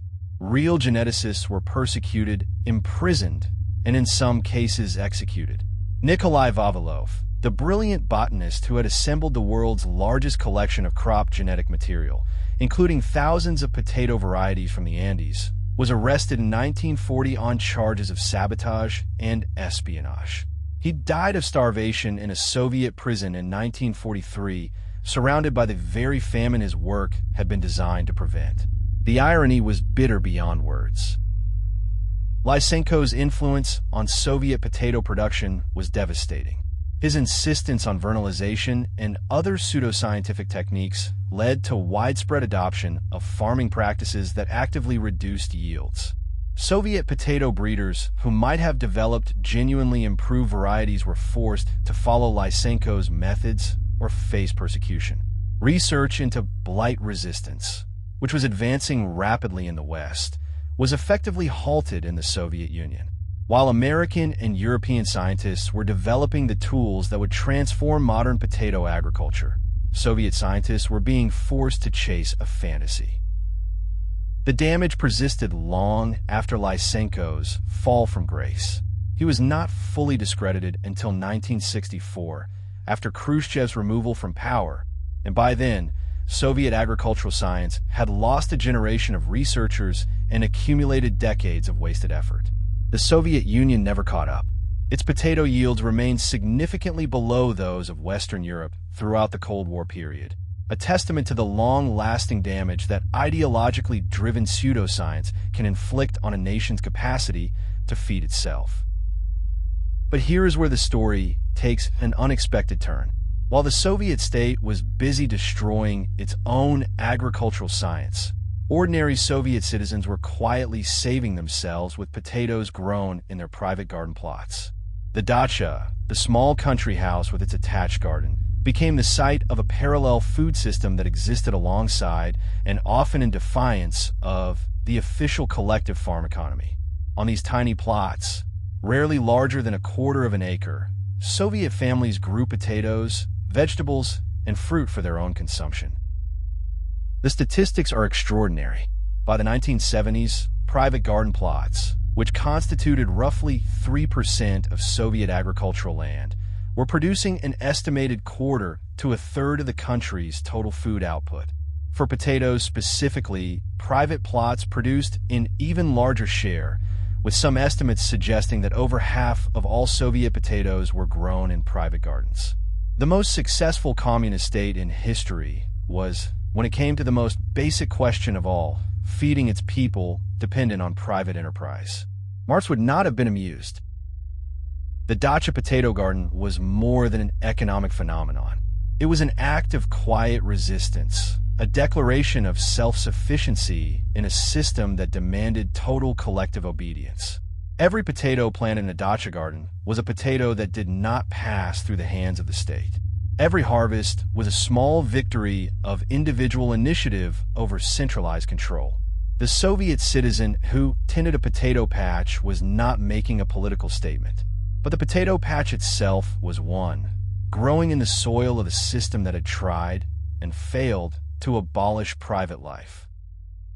The potato survival in the Soviet system is a parable about resilience. The state tried to collectivize it, and the collective farms failed. The state tried to improve it through pseudoscience, and the pseudoscience set it back by decades. The state tried to control every aspect of food production, and the people responded by growing potatoes in their back gardens. The potato outlasted Lysenko. It outlasted Stalin.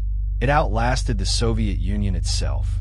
When the USSR dissolved in 1991, the potato was still there, growing in millions of dacha plots across 11 time zones. In the chaotic years following the Soviet collapse, when the Russian economy imploded and the state distribution system ceased to function, The dacha potato garden went from supplementary food source to primary survival strategy. Millions of Russians who had held professional jobs in the Soviet system found themselves planting potatoes to feed their families, returning to the subsistence agriculture that their grandparents had practiced before collectivization. The will had come full circle. The potato, once again, was the food of last resort, the food that kept people alive when everything else failed. Today, Russia remains one of the world's largest potato producers, and the dacha garden remains a central feature of Russian life. Every spring, millions of Russians make the pilgrimage to their dacha plots to plant potatoes, a ritual so deeply embedded in the national culture that it has survived its SARS, the revolution, collectivization, 2 world wars, and the fall of communism. The potato, which arrived in Russia as a foreign curiosity in the 18th century and was rioted against by terrified peasants, has become as Russian as the birch tree, the samovar, and the first snow of winter. The potato arrived in North America by a circuitous route that would have amused the tuber itself, if tubers were capable of amusement. Rather than traveling directly from South America, the potato came to the English colonies via Europe, arriving in the early 17th century with Scotch-Irish settlers who brought it to New Hampshire around 1719. For the next century and a half, it remained a garden vegetable of modest importance, overshadowed by maize, wheat, and the vast abundance of a continent that seemed, to its European colonizers, to have no limits. The Irish famine changed everything. The massive influx of Irish immigrants in the 1840s and 1850s brought with them not only their labor, their politics, and their religion, but also their deep, complex, traumatized relationship with the potato. The Irish knew potatoes. They knew how to grow them, cook them, and survive on them.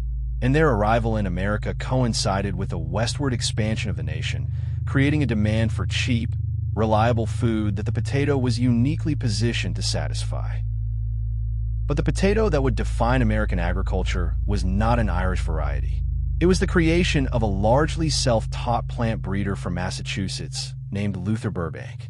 In 1872 or 1873, the 23-year-old Burbank discovered a seed ball, a rare fruit produced by potato flowers, on a plant growing in his mother's garden in Lunenburg.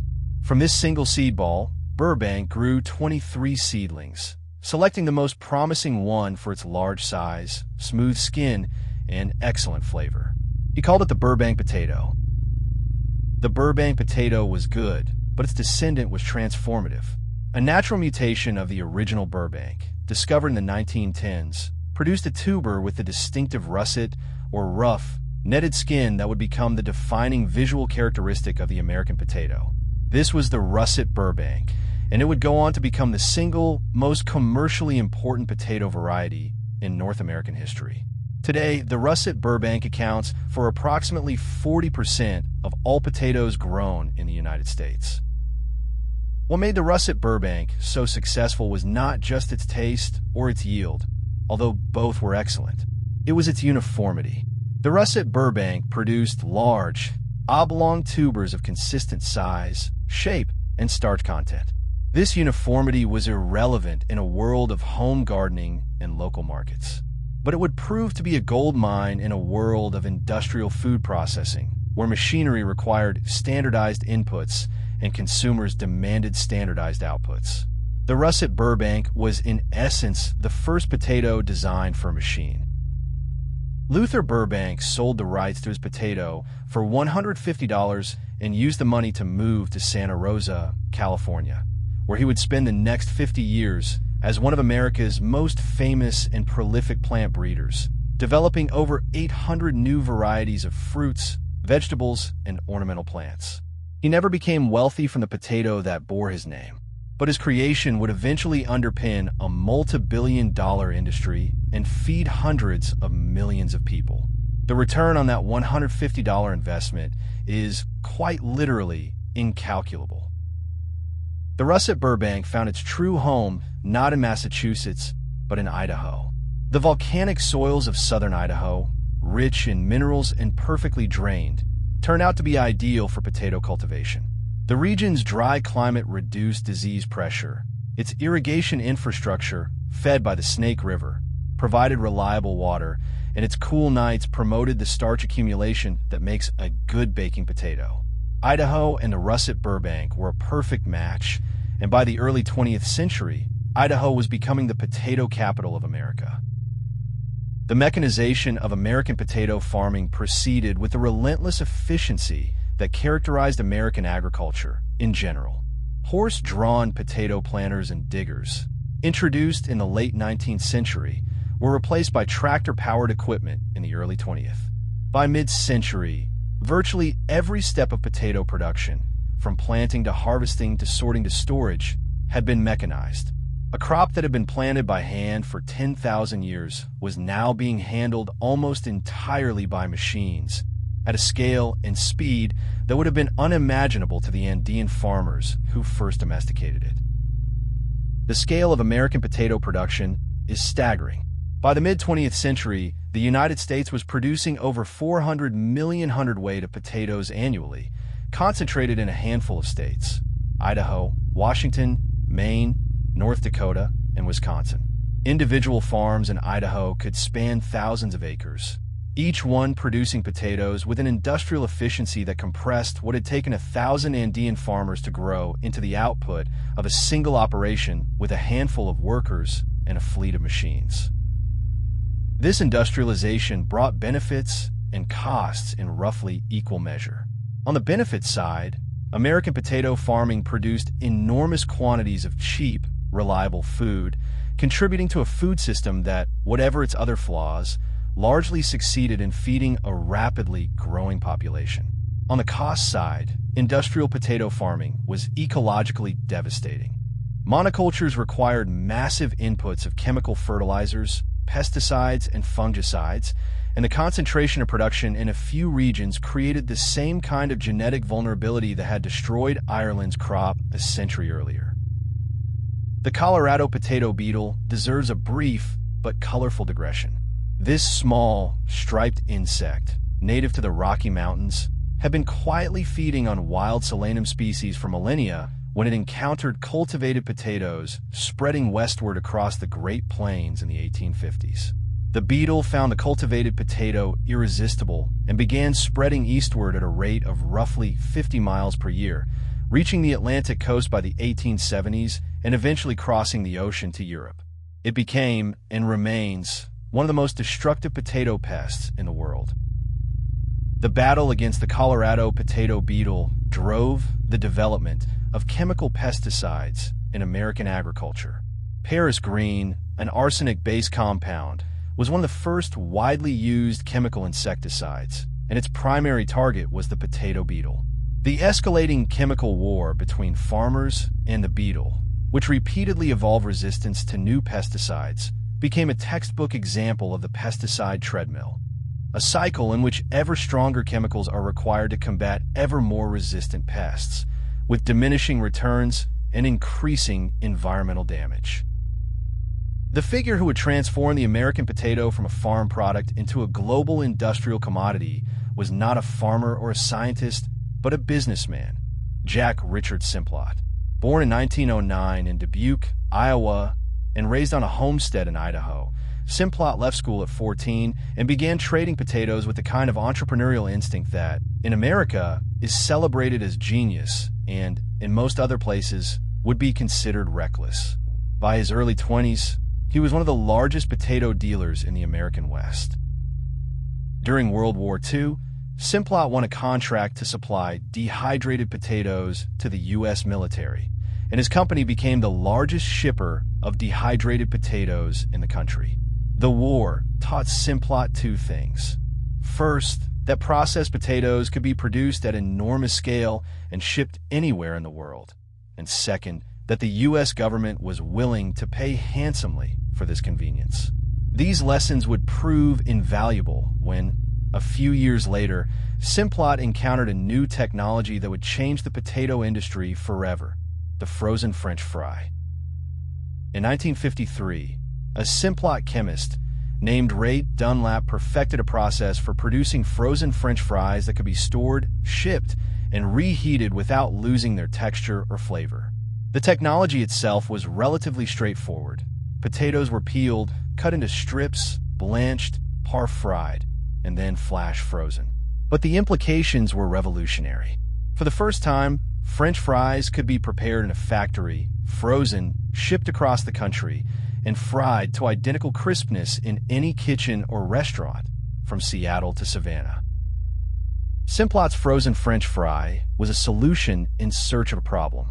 And the problem, as it turned out, was being created at that very moment in a small restaurant in San Bernardino, California, by two brothers named Dick and Mac McDonald, who were about to invent a new way of selling food that would reshape the eating habits of the entire planet.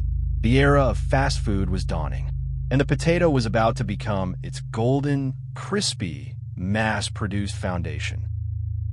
The American potato industry, by mid-century, had achieved something remarkable and slightly unsettling.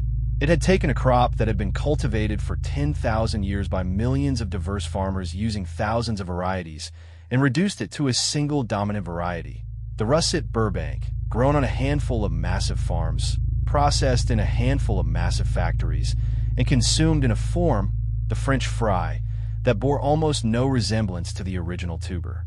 The Americanization of the potato was complete. The industrialization was total.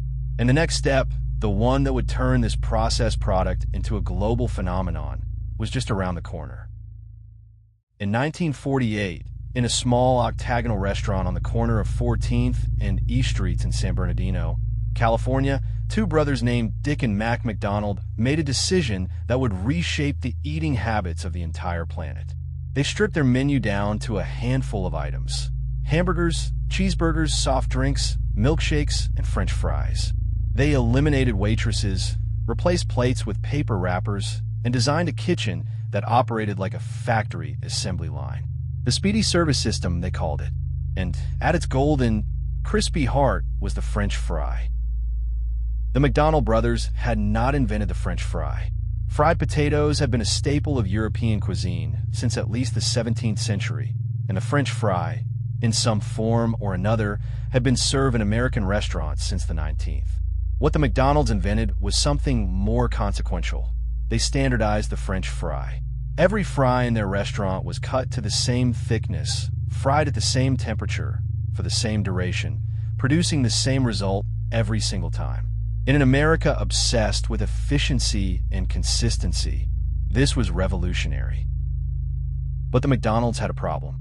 Making fresh French fries from scratch was labor-intensive, inconsistent, and dependent on the seasonal availability of fresh potatoes.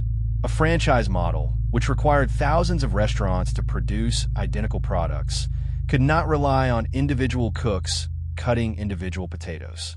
The fry needed to be industrialized. It needed to arrive at the restaurant pre-cut, pre-processed, and ready to be dropped into a fryer with no skill, no judgment, and no variation. It needed, in other words, J.R. Simplot. The meeting between Ray Kroc, the ambitious milkshake machine salesman who had taken control of the McDonald's franchise system, and J.R. Simplot, the Idaho potato magnate who had perfected frozen French fry technology, was one of the most consequential business meetings of the 20th century. In 1965, Simplot convinced Kroc to switch McDonald's from fresh cut to frozen fries. The deal transformed both companies. McDonald's got a perfectly consistent product that could be shipped anywhere. Simplot got the largest single customer for frozen potatoes in the history of the world. The numbers that followed are almost absurd. By the 1990s, McDonald's was purchasing over 3 billion pounds of potatoes annually, roughly 7% of the entire American potato crop. A single fast food chain was consuming more potatoes than many nations' produce. And McDonald's was not alone.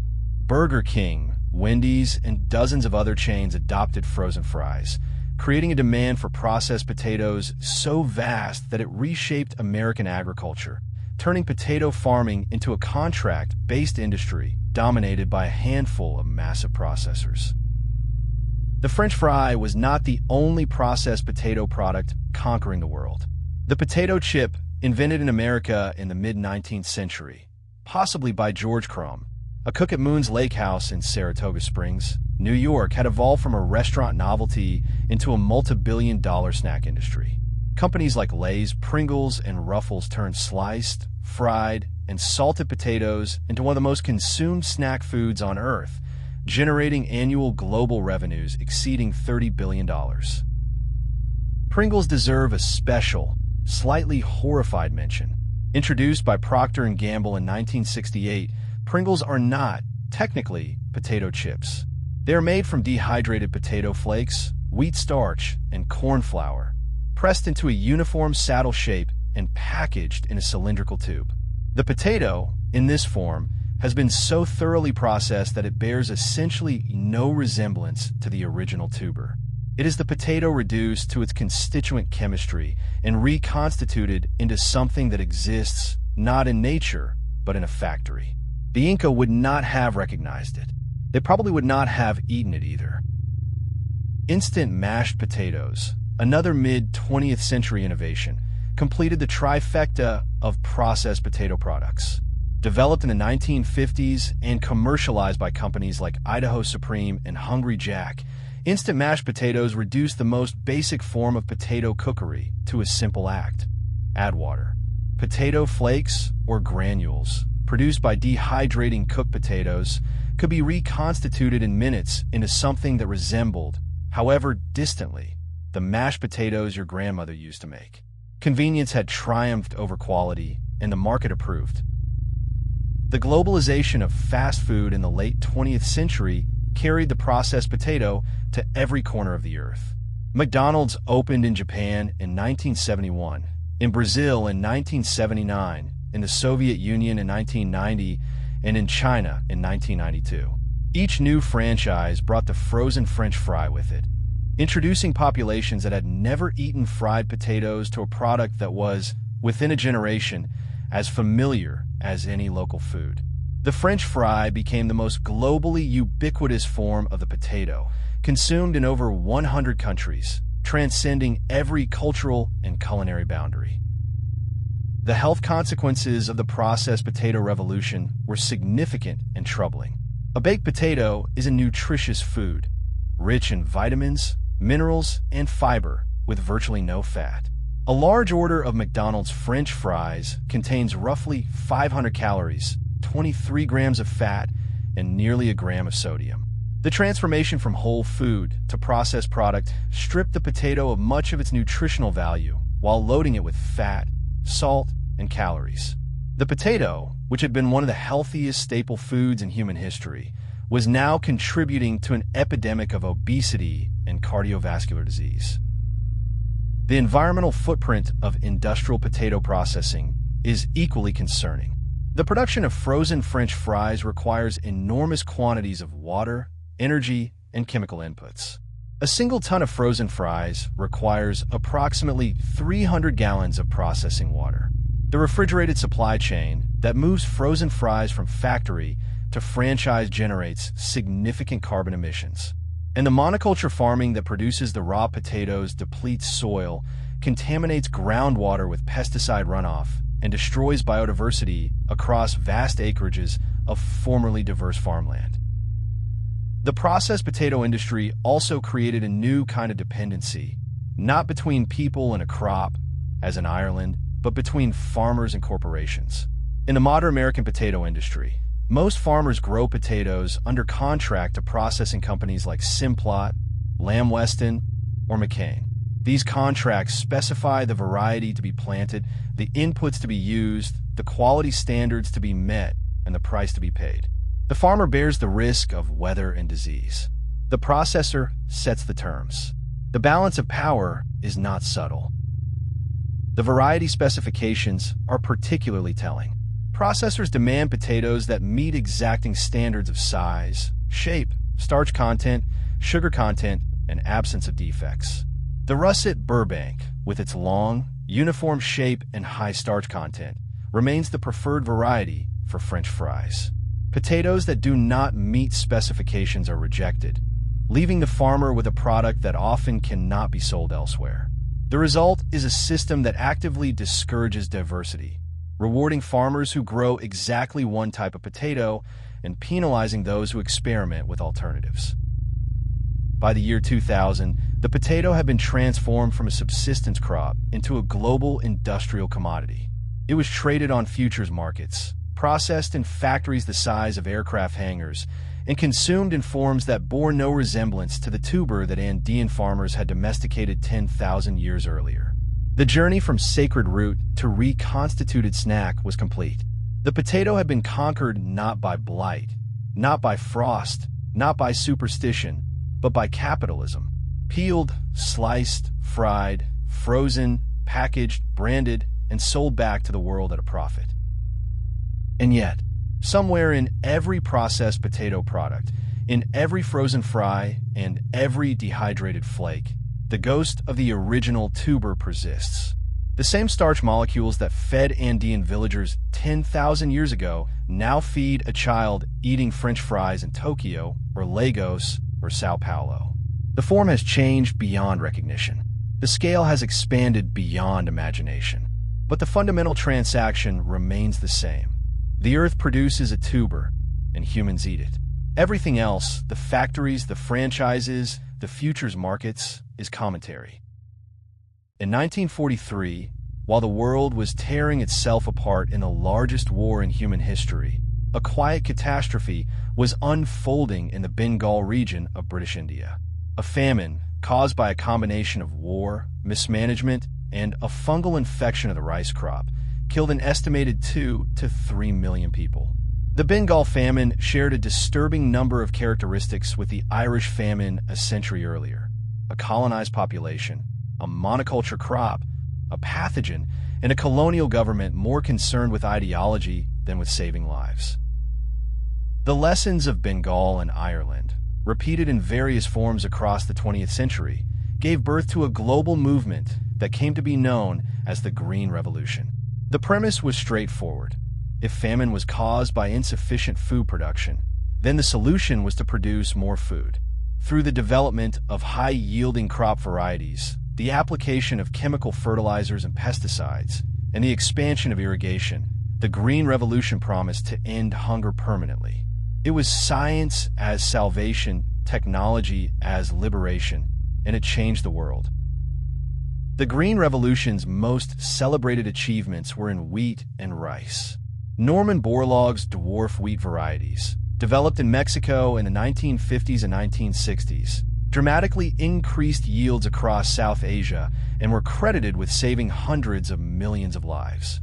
The International Rice Research Institute in the Philippines performed similar miracles with rice. But the potato, the world's fourth most important food crop, was initially overlooked. It was not until 1971 that the international community established a dedicated institution for potato research, the International Potato Center, or CIP, in Lima, Peru. The location was symbolic and strategic.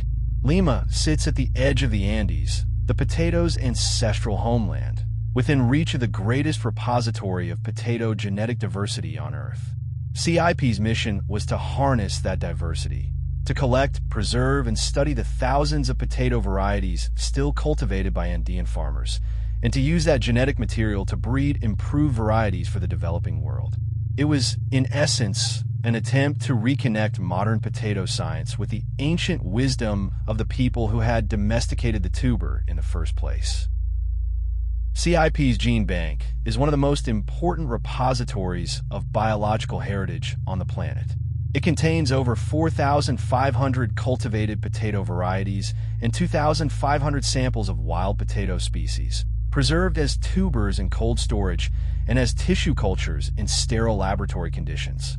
Each variety is a unique genetic package, shaped by centuries of natural and human selection, carrying genes for traits that modern breeders may desperately need: resistance to specific diseases, tolerance to heat or drought, adaptation to particular soil types.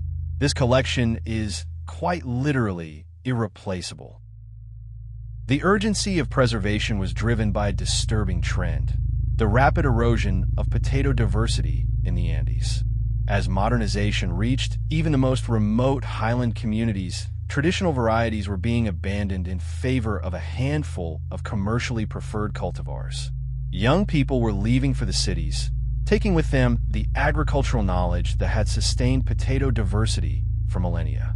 Varieties that had been carefully maintained for centuries, each one adapted to a specific microclimate, a specific altitude, a specific culinary tradition, were vanishing within a single generation. The mathematics of genetic erosion are merciless. It takes thousands of years to develop a potato variety through traditional selection. It takes a single generation to lose one. Once a variety disappears from cultivation, its unique genetic combination is gone forever unless it has been preserved in a gene bank. And gene banks, while invaluable, are imperfect solutions. A potato variety stored in a freezer is not the same as a potato variety growing in an Andean field, evolving in real time alongside the pests, diseases, and climate conditions that shape its ongoing adaptation. CIP's breeding programs produced significant achievements. New varieties were developed that combined the yield potential of modern cultivars with the disease resistance of wild species and traditional Andean varieties. Varieties resistant to late blight, the same Phytophthora infestans that had destroyed Ireland's crop, were distributed to farmers in Africa, Asia, and Latin America. Heat-tolerant varieties were bred for tropical lowlands where the potato had historically struggled. CIP was doing for the developing world what Luther Burbank had done for America, but with a broader genetic palette and a more global ambition. The potato's expansion into the developing world in the late 20th century was remarkable. In 1960, developing countries produced roughly 5% of the world's potatoes. By 2000, that share had risen to over 40%. China became the world's largest potato producer, growing over 70 million metric tons annually. India, Bangladesh, and sub-Saharan Africa dramatically expanded their potato acreage. The tuber that had been an almost exclusively European and American crop for 4 centuries was now being adopted by exactly the populations that needed it most. In sub-Saharan Africa, the potato emerged as a potential game changer. African farmers had traditionally relied on cassava, maize, and millet, but the potato, with its higher yield per hectare and shorter growing season, offered significant advantages, particularly in the cooler highland regions of East Africa. Countries like Kenya, Rwanda, and Ethiopia saw dramatic increases in potato production, driven by CIP-developed varieties that were adapted to local conditions and resistant to local diseases. The potato was conquering its final frontier. But the Green Revolution model that drove this expansion carried its own dangers. The emphasis on a few high-yielding varieties, grown with chemical inputs and modern techniques, replicated the same monoculture vulnerability that had caused the Irish famine. As developing world farmers adopted a narrow range of modern varieties, they abandoned the traditional cultivars that had sustained them for generations.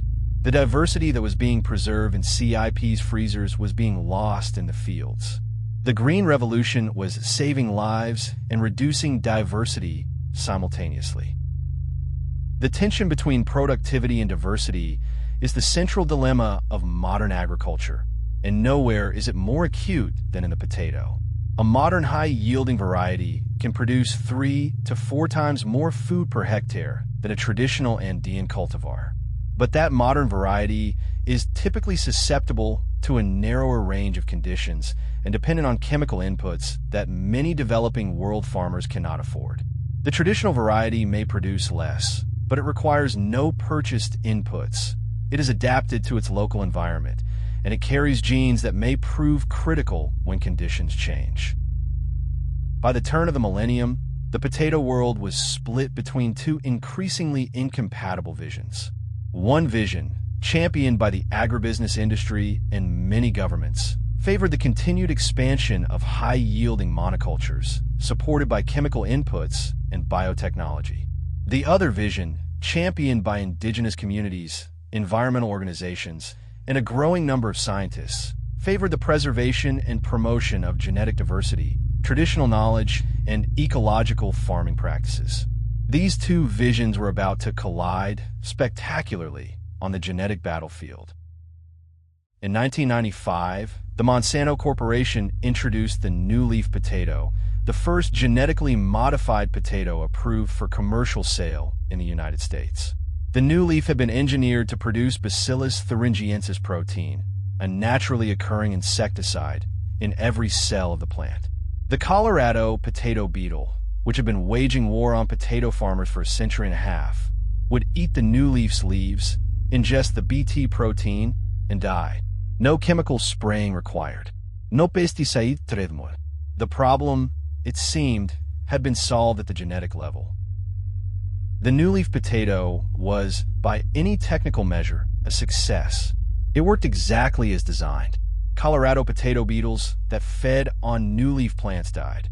Farmers who planted it reported significant reductions in pesticide use and corresponding savings in cost. The science was sound. The engineering was elegant. And yet, within 6 years of its introduction, the new leaf potato was dead.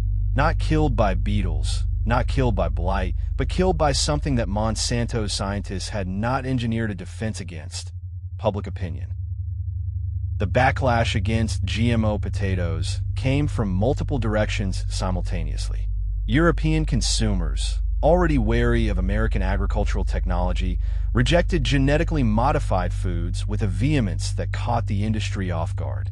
Environmental organizations, led by Greenpeace and Friends of the Earth, mounted aggressive campaigns against GMO crops, arguing that the long-term ecological and health consequences were unknown and potentially catastrophic.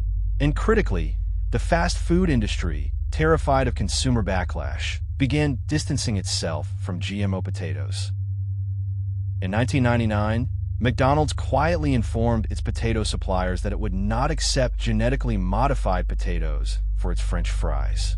Frito-Lay, the world's largest potato chip manufacturer, made a similar announcement. Without the two largest buyers of processed potatoes in the United States, the new leaf had no market. Monsanto withdrew the product in 2001. The first genetically modified potato had been created, commercialized, and killed in less than a decade, undone not by any scientific failure, but by the simple commercial reality that consumers did not want to eat it. The new leaf's failure raised profound questions about the role of biotechnology in agriculture.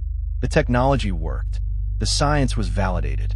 The environmental benefits were real: fewer pesticides, lower chemical runoff, reduced harm to beneficial insects. And yet the public rejected it. Were consumers being irrational? While the GMO battle was being fought in American boardrooms and European parliaments, a different kind of conflict was unfolding in the Andes. This one was about ownership. Specifically, it was about who owned the potato. Not the individual potatoes in anyone's field, but the genetic heritage of the potato itself. The thousands of varieties that Andean communities had developed over 10 millennia of careful selection. In the age of biotechnology, that genetic heritage had acquired immense commercial value, and corporations were moving to claim it. The practice that indigenous communities and their advocates called biopiracy involved the collection of traditional crop varieties from developing countries, the identification of useful genetic traits within those varieties, and the patenting of those traits or the modified varieties that incorporated them by corporations in developed countries. The communities that had developed and maintained the original varieties received nothing. The corporations that identified and patented the traits received exclusive commercial rights. The transaction was from the perspective of the Andean farmers: theft. Legal, systematic, and backed by international patent law, but theft nonetheless. Several cases involving potato varieties became flashpoints in the biopiracy debate.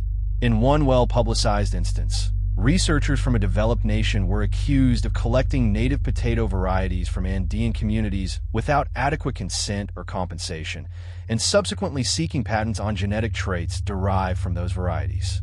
The cases highlighted a fundamental asymmetry. The international patent system was designed to protect the innovations of corporations and individual inventors, not the collective, multi-generational innovations of indigenous communities. The response from Andean communities was remarkable.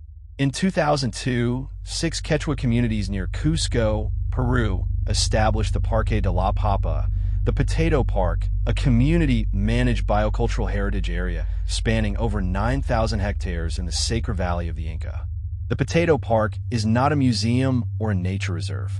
It is a living agricultural landscape where communities actively cultivate over 1,300 native potato varieties, using traditional techniques passed down through generations, while simultaneously asserting their sovereign rights over the genetic heritage those varieties represent.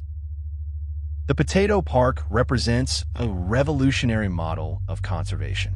Rather than removing genetic material from its cultural and ecological context, as gene banks do, the Potato Park preserves diversity in situ, in the fields, in the hands of the farmers, embedded in the living practices and knowledge systems that created it.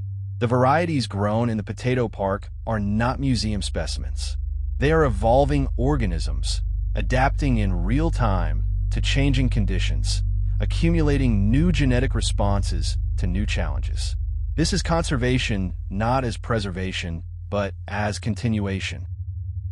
In 2004, CIP and the Potato Park communities signed a groundbreaking agreement, the Repatriation Agreement, in which CIP returned 410 native potato varieties that had been collected from the region and stored in its gene bank.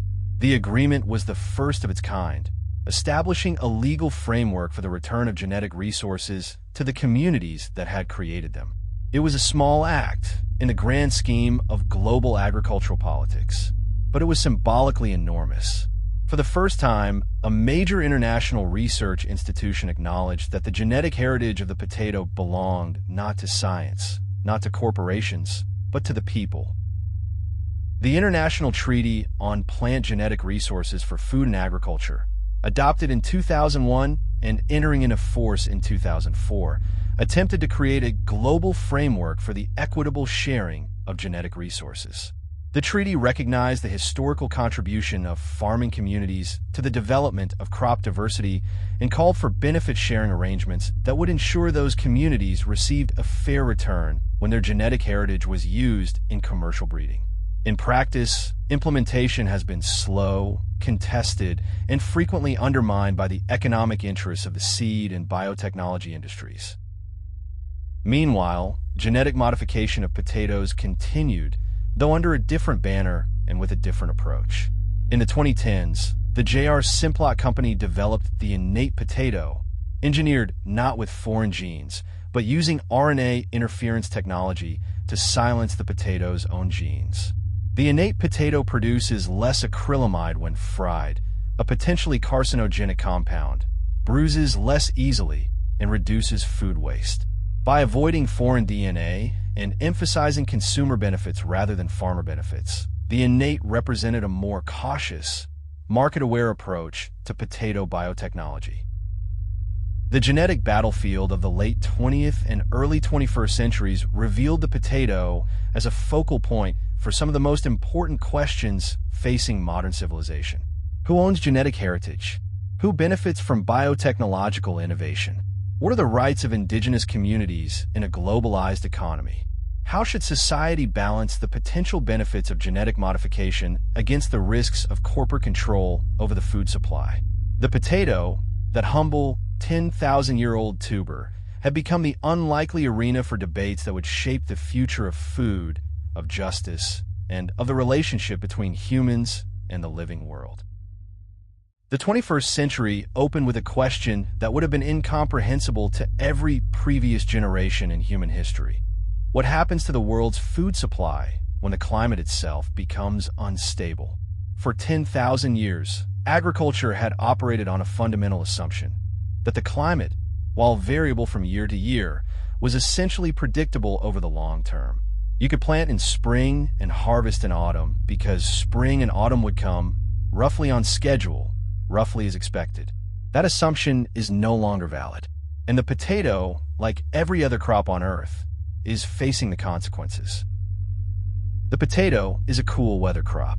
It evolved in the Andean highlands, where temperatures are moderate and nights are cold. Optimal tuber formation occurs at soil temperatures between 15 and 20 degrees Celsius. Above 25 degrees, tuber growth slows dramatically. Above 30 degrees, it effectively stops. As global temperatures rise, the potato's traditional growing zones are shifting, shrinking, and in some cases disappearing. Regions that have grown potatoes for centuries are becoming too warm. The potato's 10,000-year partnership with specific climates is being dissolved by rising thermometers. A 2011 study published in the Proceedings of the National Academy of Sciences projected that climate change could reduce global potato yields by up to 26% by 2085 if no adaptive measures were taken. The impact would be unevenly distributed, with the greatest losses occurring in tropical and subtropical regions, precisely the developing world areas where potato production has been expanding most rapidly. Africa, South Asia, and Central America, the regions that need the potato most, stand to lose the most from the warming that industrial nations have caused. Late blight, the same Phytophthora infestans that destroyed Ireland's crop in the 1840s, is also being affected by climate change. Warmer, wetter conditions in many regions are expanding the geographic range and lengthening the active season of the pathogen. New strains of Phytophthora infestans, more aggressive and more resistant to fungicides than their predecessors, have emerged in recent decades. Late blight still costs global potato production an estimated $6 billion annually. Climate change is likely to increase that figure significantly. But the potato also has qualities that make it potentially more resilient to climate change than its major competitors. Compared to wheat, rice, and maize, the potato produces more calories per hectare, requires less water per calorie produced, and has a shorter growing season. In regions where water scarcity is becoming a critical constraint on agriculture, the potato's water efficiency is a significant advantage. A potato crop requires roughly half the water of a wheat crop to produce the same number of calories. In a drying world, that is not a marginal difference. It is a strategic one. China recognized this advantage early. In 2015, the Chinese government launched an ambitious plan to dramatically expand potato production, designating the potato as a staple grain alongside rice, wheat, and maize.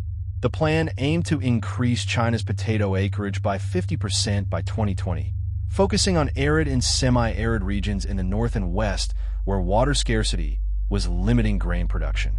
China was, in effect, making a bet on the potato as a climate adaptation strategy, a hedge against the day when traditional grain crops could no longer be sustained. The scientific response to the climate threat has been a global race to develop heat-tolerant potato varieties. CIP and national breeding programs around the world are working to identify genes for heat tolerance, drought resistance, and shortened growing seasons, traits that will be essential as temperatures rise and weather patterns become more erratic. The genetic diversity preserved in gene banks and in the fields of Andean farmers, the same diversity that this documentary has been tracking since its opening chapter, is now the raw material for this breeding effort. The 10,000-year investment in potato diversity is finally paying its most critical dividend. Wild potato species, the toxic, gnarled ancestors that we met in Chapter 1, are proving invaluable. Several wild species carry genes for heat tolerance, drought resistance, and disease immunity that are absent from cultivated varieties. Breeders are crossing wild species with domesticated potatoes, introducing ancient genetic material into modern cultivars, reaching back 10,000 years for solutions to 21st century problems. The wild potato, which humanity's first Andean farmers struggled to detoxify, is now being recruited as an ally in the fight against climate change. The Svalbard Global Seed Vault, buried in a mountain on a Norwegian Arctic island, holds backup copies of the world's most important crop genetic collections, including thousands of potato samples from CIP and other gene banks. The vault, sometimes called the Doomsday Vault, was designed to protect humanity's agricultural heritage against catastrophic loss from war, natural disaster, or institutional failure. The fact that such a vault was deemed necessary tells you everything you need to know about how seriously the scientific community takes the threat to global crop diversity. In Bangladesh, one of the world's most climate-vulnerable nations, the potato has become a critical food security crop. Bangladeshi potato production has increased more than tenfold since the 1970s, driven by improved varieties from CIP and national breeding programs. The potato fills a crucial role in the Bangladeshi food system. It can be planted and harvested in the short winter season between the monsoon rice crops, utilizing land and labor that would otherwise be idle. In a country where rising sea levels threaten to inundate millions of acres of rice paddy, the potato offers a vital alternative. In the highlands of East Africa, the potato is emerging as a replacement for crops that are failing due to changing rainfall patterns. Kenyan farmers at altitudes above 1,500 meters are increasingly turning to potatoes as maize yields decline. In Ethiopia, where the government has identified the potato as a strategic crop for food security, production has expanded dramatically. In Rwanda, the potato has become the country's second most important crop after bananas. The potato is following the same pattern in the 21st century that it followed in the 18th, filling the gap when existing food systems fail. But expansion alone is not enough. The critical question is whether the potato can be grown sustainably at the scale required to feed a world of 10 billion people. Industrial potato farming, with its dependence on chemical inputs, fossil fuel-powered machinery, and long-distance refrigerated supply chains, is itself a significant contributor to the greenhouse gas emissions that are driving climate change. Growing more potatoes using the same methods will not solve the problem. It will accelerate it. The potato needs not just to adapt to climate change. It needs to be part of the solution. Agroecological approaches to potato farming, drawing on the same principles of diversity and ecological balance that Andean farmers have practiced for millennia, offer a path forward. Integrated pest management, crop rotation, intercropping, and the use of diverse varieties rather than monocultures can reduce chemical dependency while maintaining yields. These approaches are not romantic throwbacks. They are scientifically validated strategies for building resilient agricultural systems in an era of climate uncertainty. The future of the potato may look less like an Idaho megafarm and more like an Andean terrace. The potato stands at the intersection of the 21st century's most pressing challenges: climate change, food security, biodiversity loss, corporate power, and indigenous rights. It is simultaneously the world's most important vegetable and one of its most vulnerable. It feeds over 1 billion people and is threatened by the very industrial system that produces it at scale. It is a 10,000-year-old solution to the problem of feeding humanity, and it is being tested once again by conditions that no previous generation has faced. The question is not whether the potato will survive. The potato always survives. The question is whether we will be wise enough to let it. We have traveled a long way together, you and I, following the path of a vegetable. 10,000 years, 5 continents, empires risen and fallen, famines endured and survived, wars fought and won and lost, technologies invented and abandoned.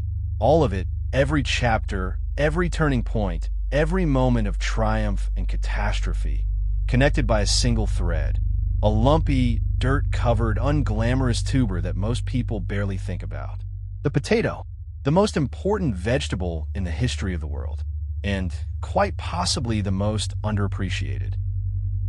Let us begin our ending where we began our beginning, in the Andes, high on the Altiplano, where the air is thin and the frost comes every night. Andean farmers are still doing what their ancestors did 8,000 years before the birth of Christ. They are planting potatoes. They are selecting the best tubers for next year's seed. They are freeze-drying chuno on the same cold ground where their grandmothers did the same. The technology has not changed. The relationship has not changed. The earth gives, and the farmer receives, and the cycle continues. There is something profoundly humbling about this continuity. We live in an age that celebrates disruption, innovation, and the relentless replacement of the old with the new. And yet, the most efficient food production system available to those Andean farmers, the system that feeds them most reliably, most nutritiously, and most sustainably, is the same system that their ancestors invented 10 millennia ago. No Silicon Valley startup has improved on the potato. No venture capital-funded innovation has outperformed Chuno. The oldest technology in the room is still, in many ways, the best. What has the potato taught us? If we are honest, the lessons are uncomfortable. The potato has taught us that dependency is the shadow side of abundance. That a food system built for efficiency is a food system built for catastrophe. That the powerful will always exploit the vulnerability of the poor, and that the poor will always find ways to survive. That ideology, whether religious superstition in the 17th century or Marxist pseudoscience in the 20th, can override evidence and kill millions. That the earth is generous, but not infinitely so, and that the line between feast and famine is as thin as a potato skin. The Irish famine taught us that monoculture kills. The turnip winter taught us that food security is national security. The Soviet experiment taught us that ideology cannot replace science. The Green Revolution taught us that productivity and diversity are not the same thing. The GMO debate taught us that technology without trust is useless. And the climate crisis is teaching us, right now, in real time, that the systems we have built to feed 7 billion people may not be capable of feeding 10 billion, at least not on a warming planet using the methods we have been using. Consider for a moment the staggering improbability of the potato's journey. A toxic wild tuber, growing at the margins of habitability in the world's second highest mountain range, is domesticated by people whom the rest of the world did not know existed. It crosses an ocean in the cargo hold of a conquering empire. It is rejected, feared, and slandered for a century and a half by the most powerful civilization on Earth. It is then adopted reluctantly and triggers a population explosion that reshapes the demographics of an entire continent. It then fails catastrophically in a single country, causing a famine that disperses millions of people across the globe. And then, astonishingly, it recovers. It feeds the factories of the Industrial Revolution, the armies of 2 world wars, the survivors of Soviet collectivization, and the customers of a global fast food empire. It is genetically modified, fought over in patent courts, preserved in Arctic seed vaults, and planted in the gardens of African farmers who have never heard of the Inca. It has been on this planet, in domesticated form, for roughly 12,000 years. And it shows no sign of leaving. The potato endures. That is its defining characteristic. That is its genius. Perhaps the most important thing the potato teaches us is about the nature of value itself. The Spanish conquistadors who looted the Inca Empire were obsessed with gold. They melted down thousands of priceless artifacts, killed millions of people, and destroyed one of the great civilizations of the Americas in pursuit of a shiny metal that you cannot eat, cannot plant, and cannot use to sustain a single human life. The potato, sitting in the dirt at their feet, was worth more than all the gold in Atahualpa's ransom room.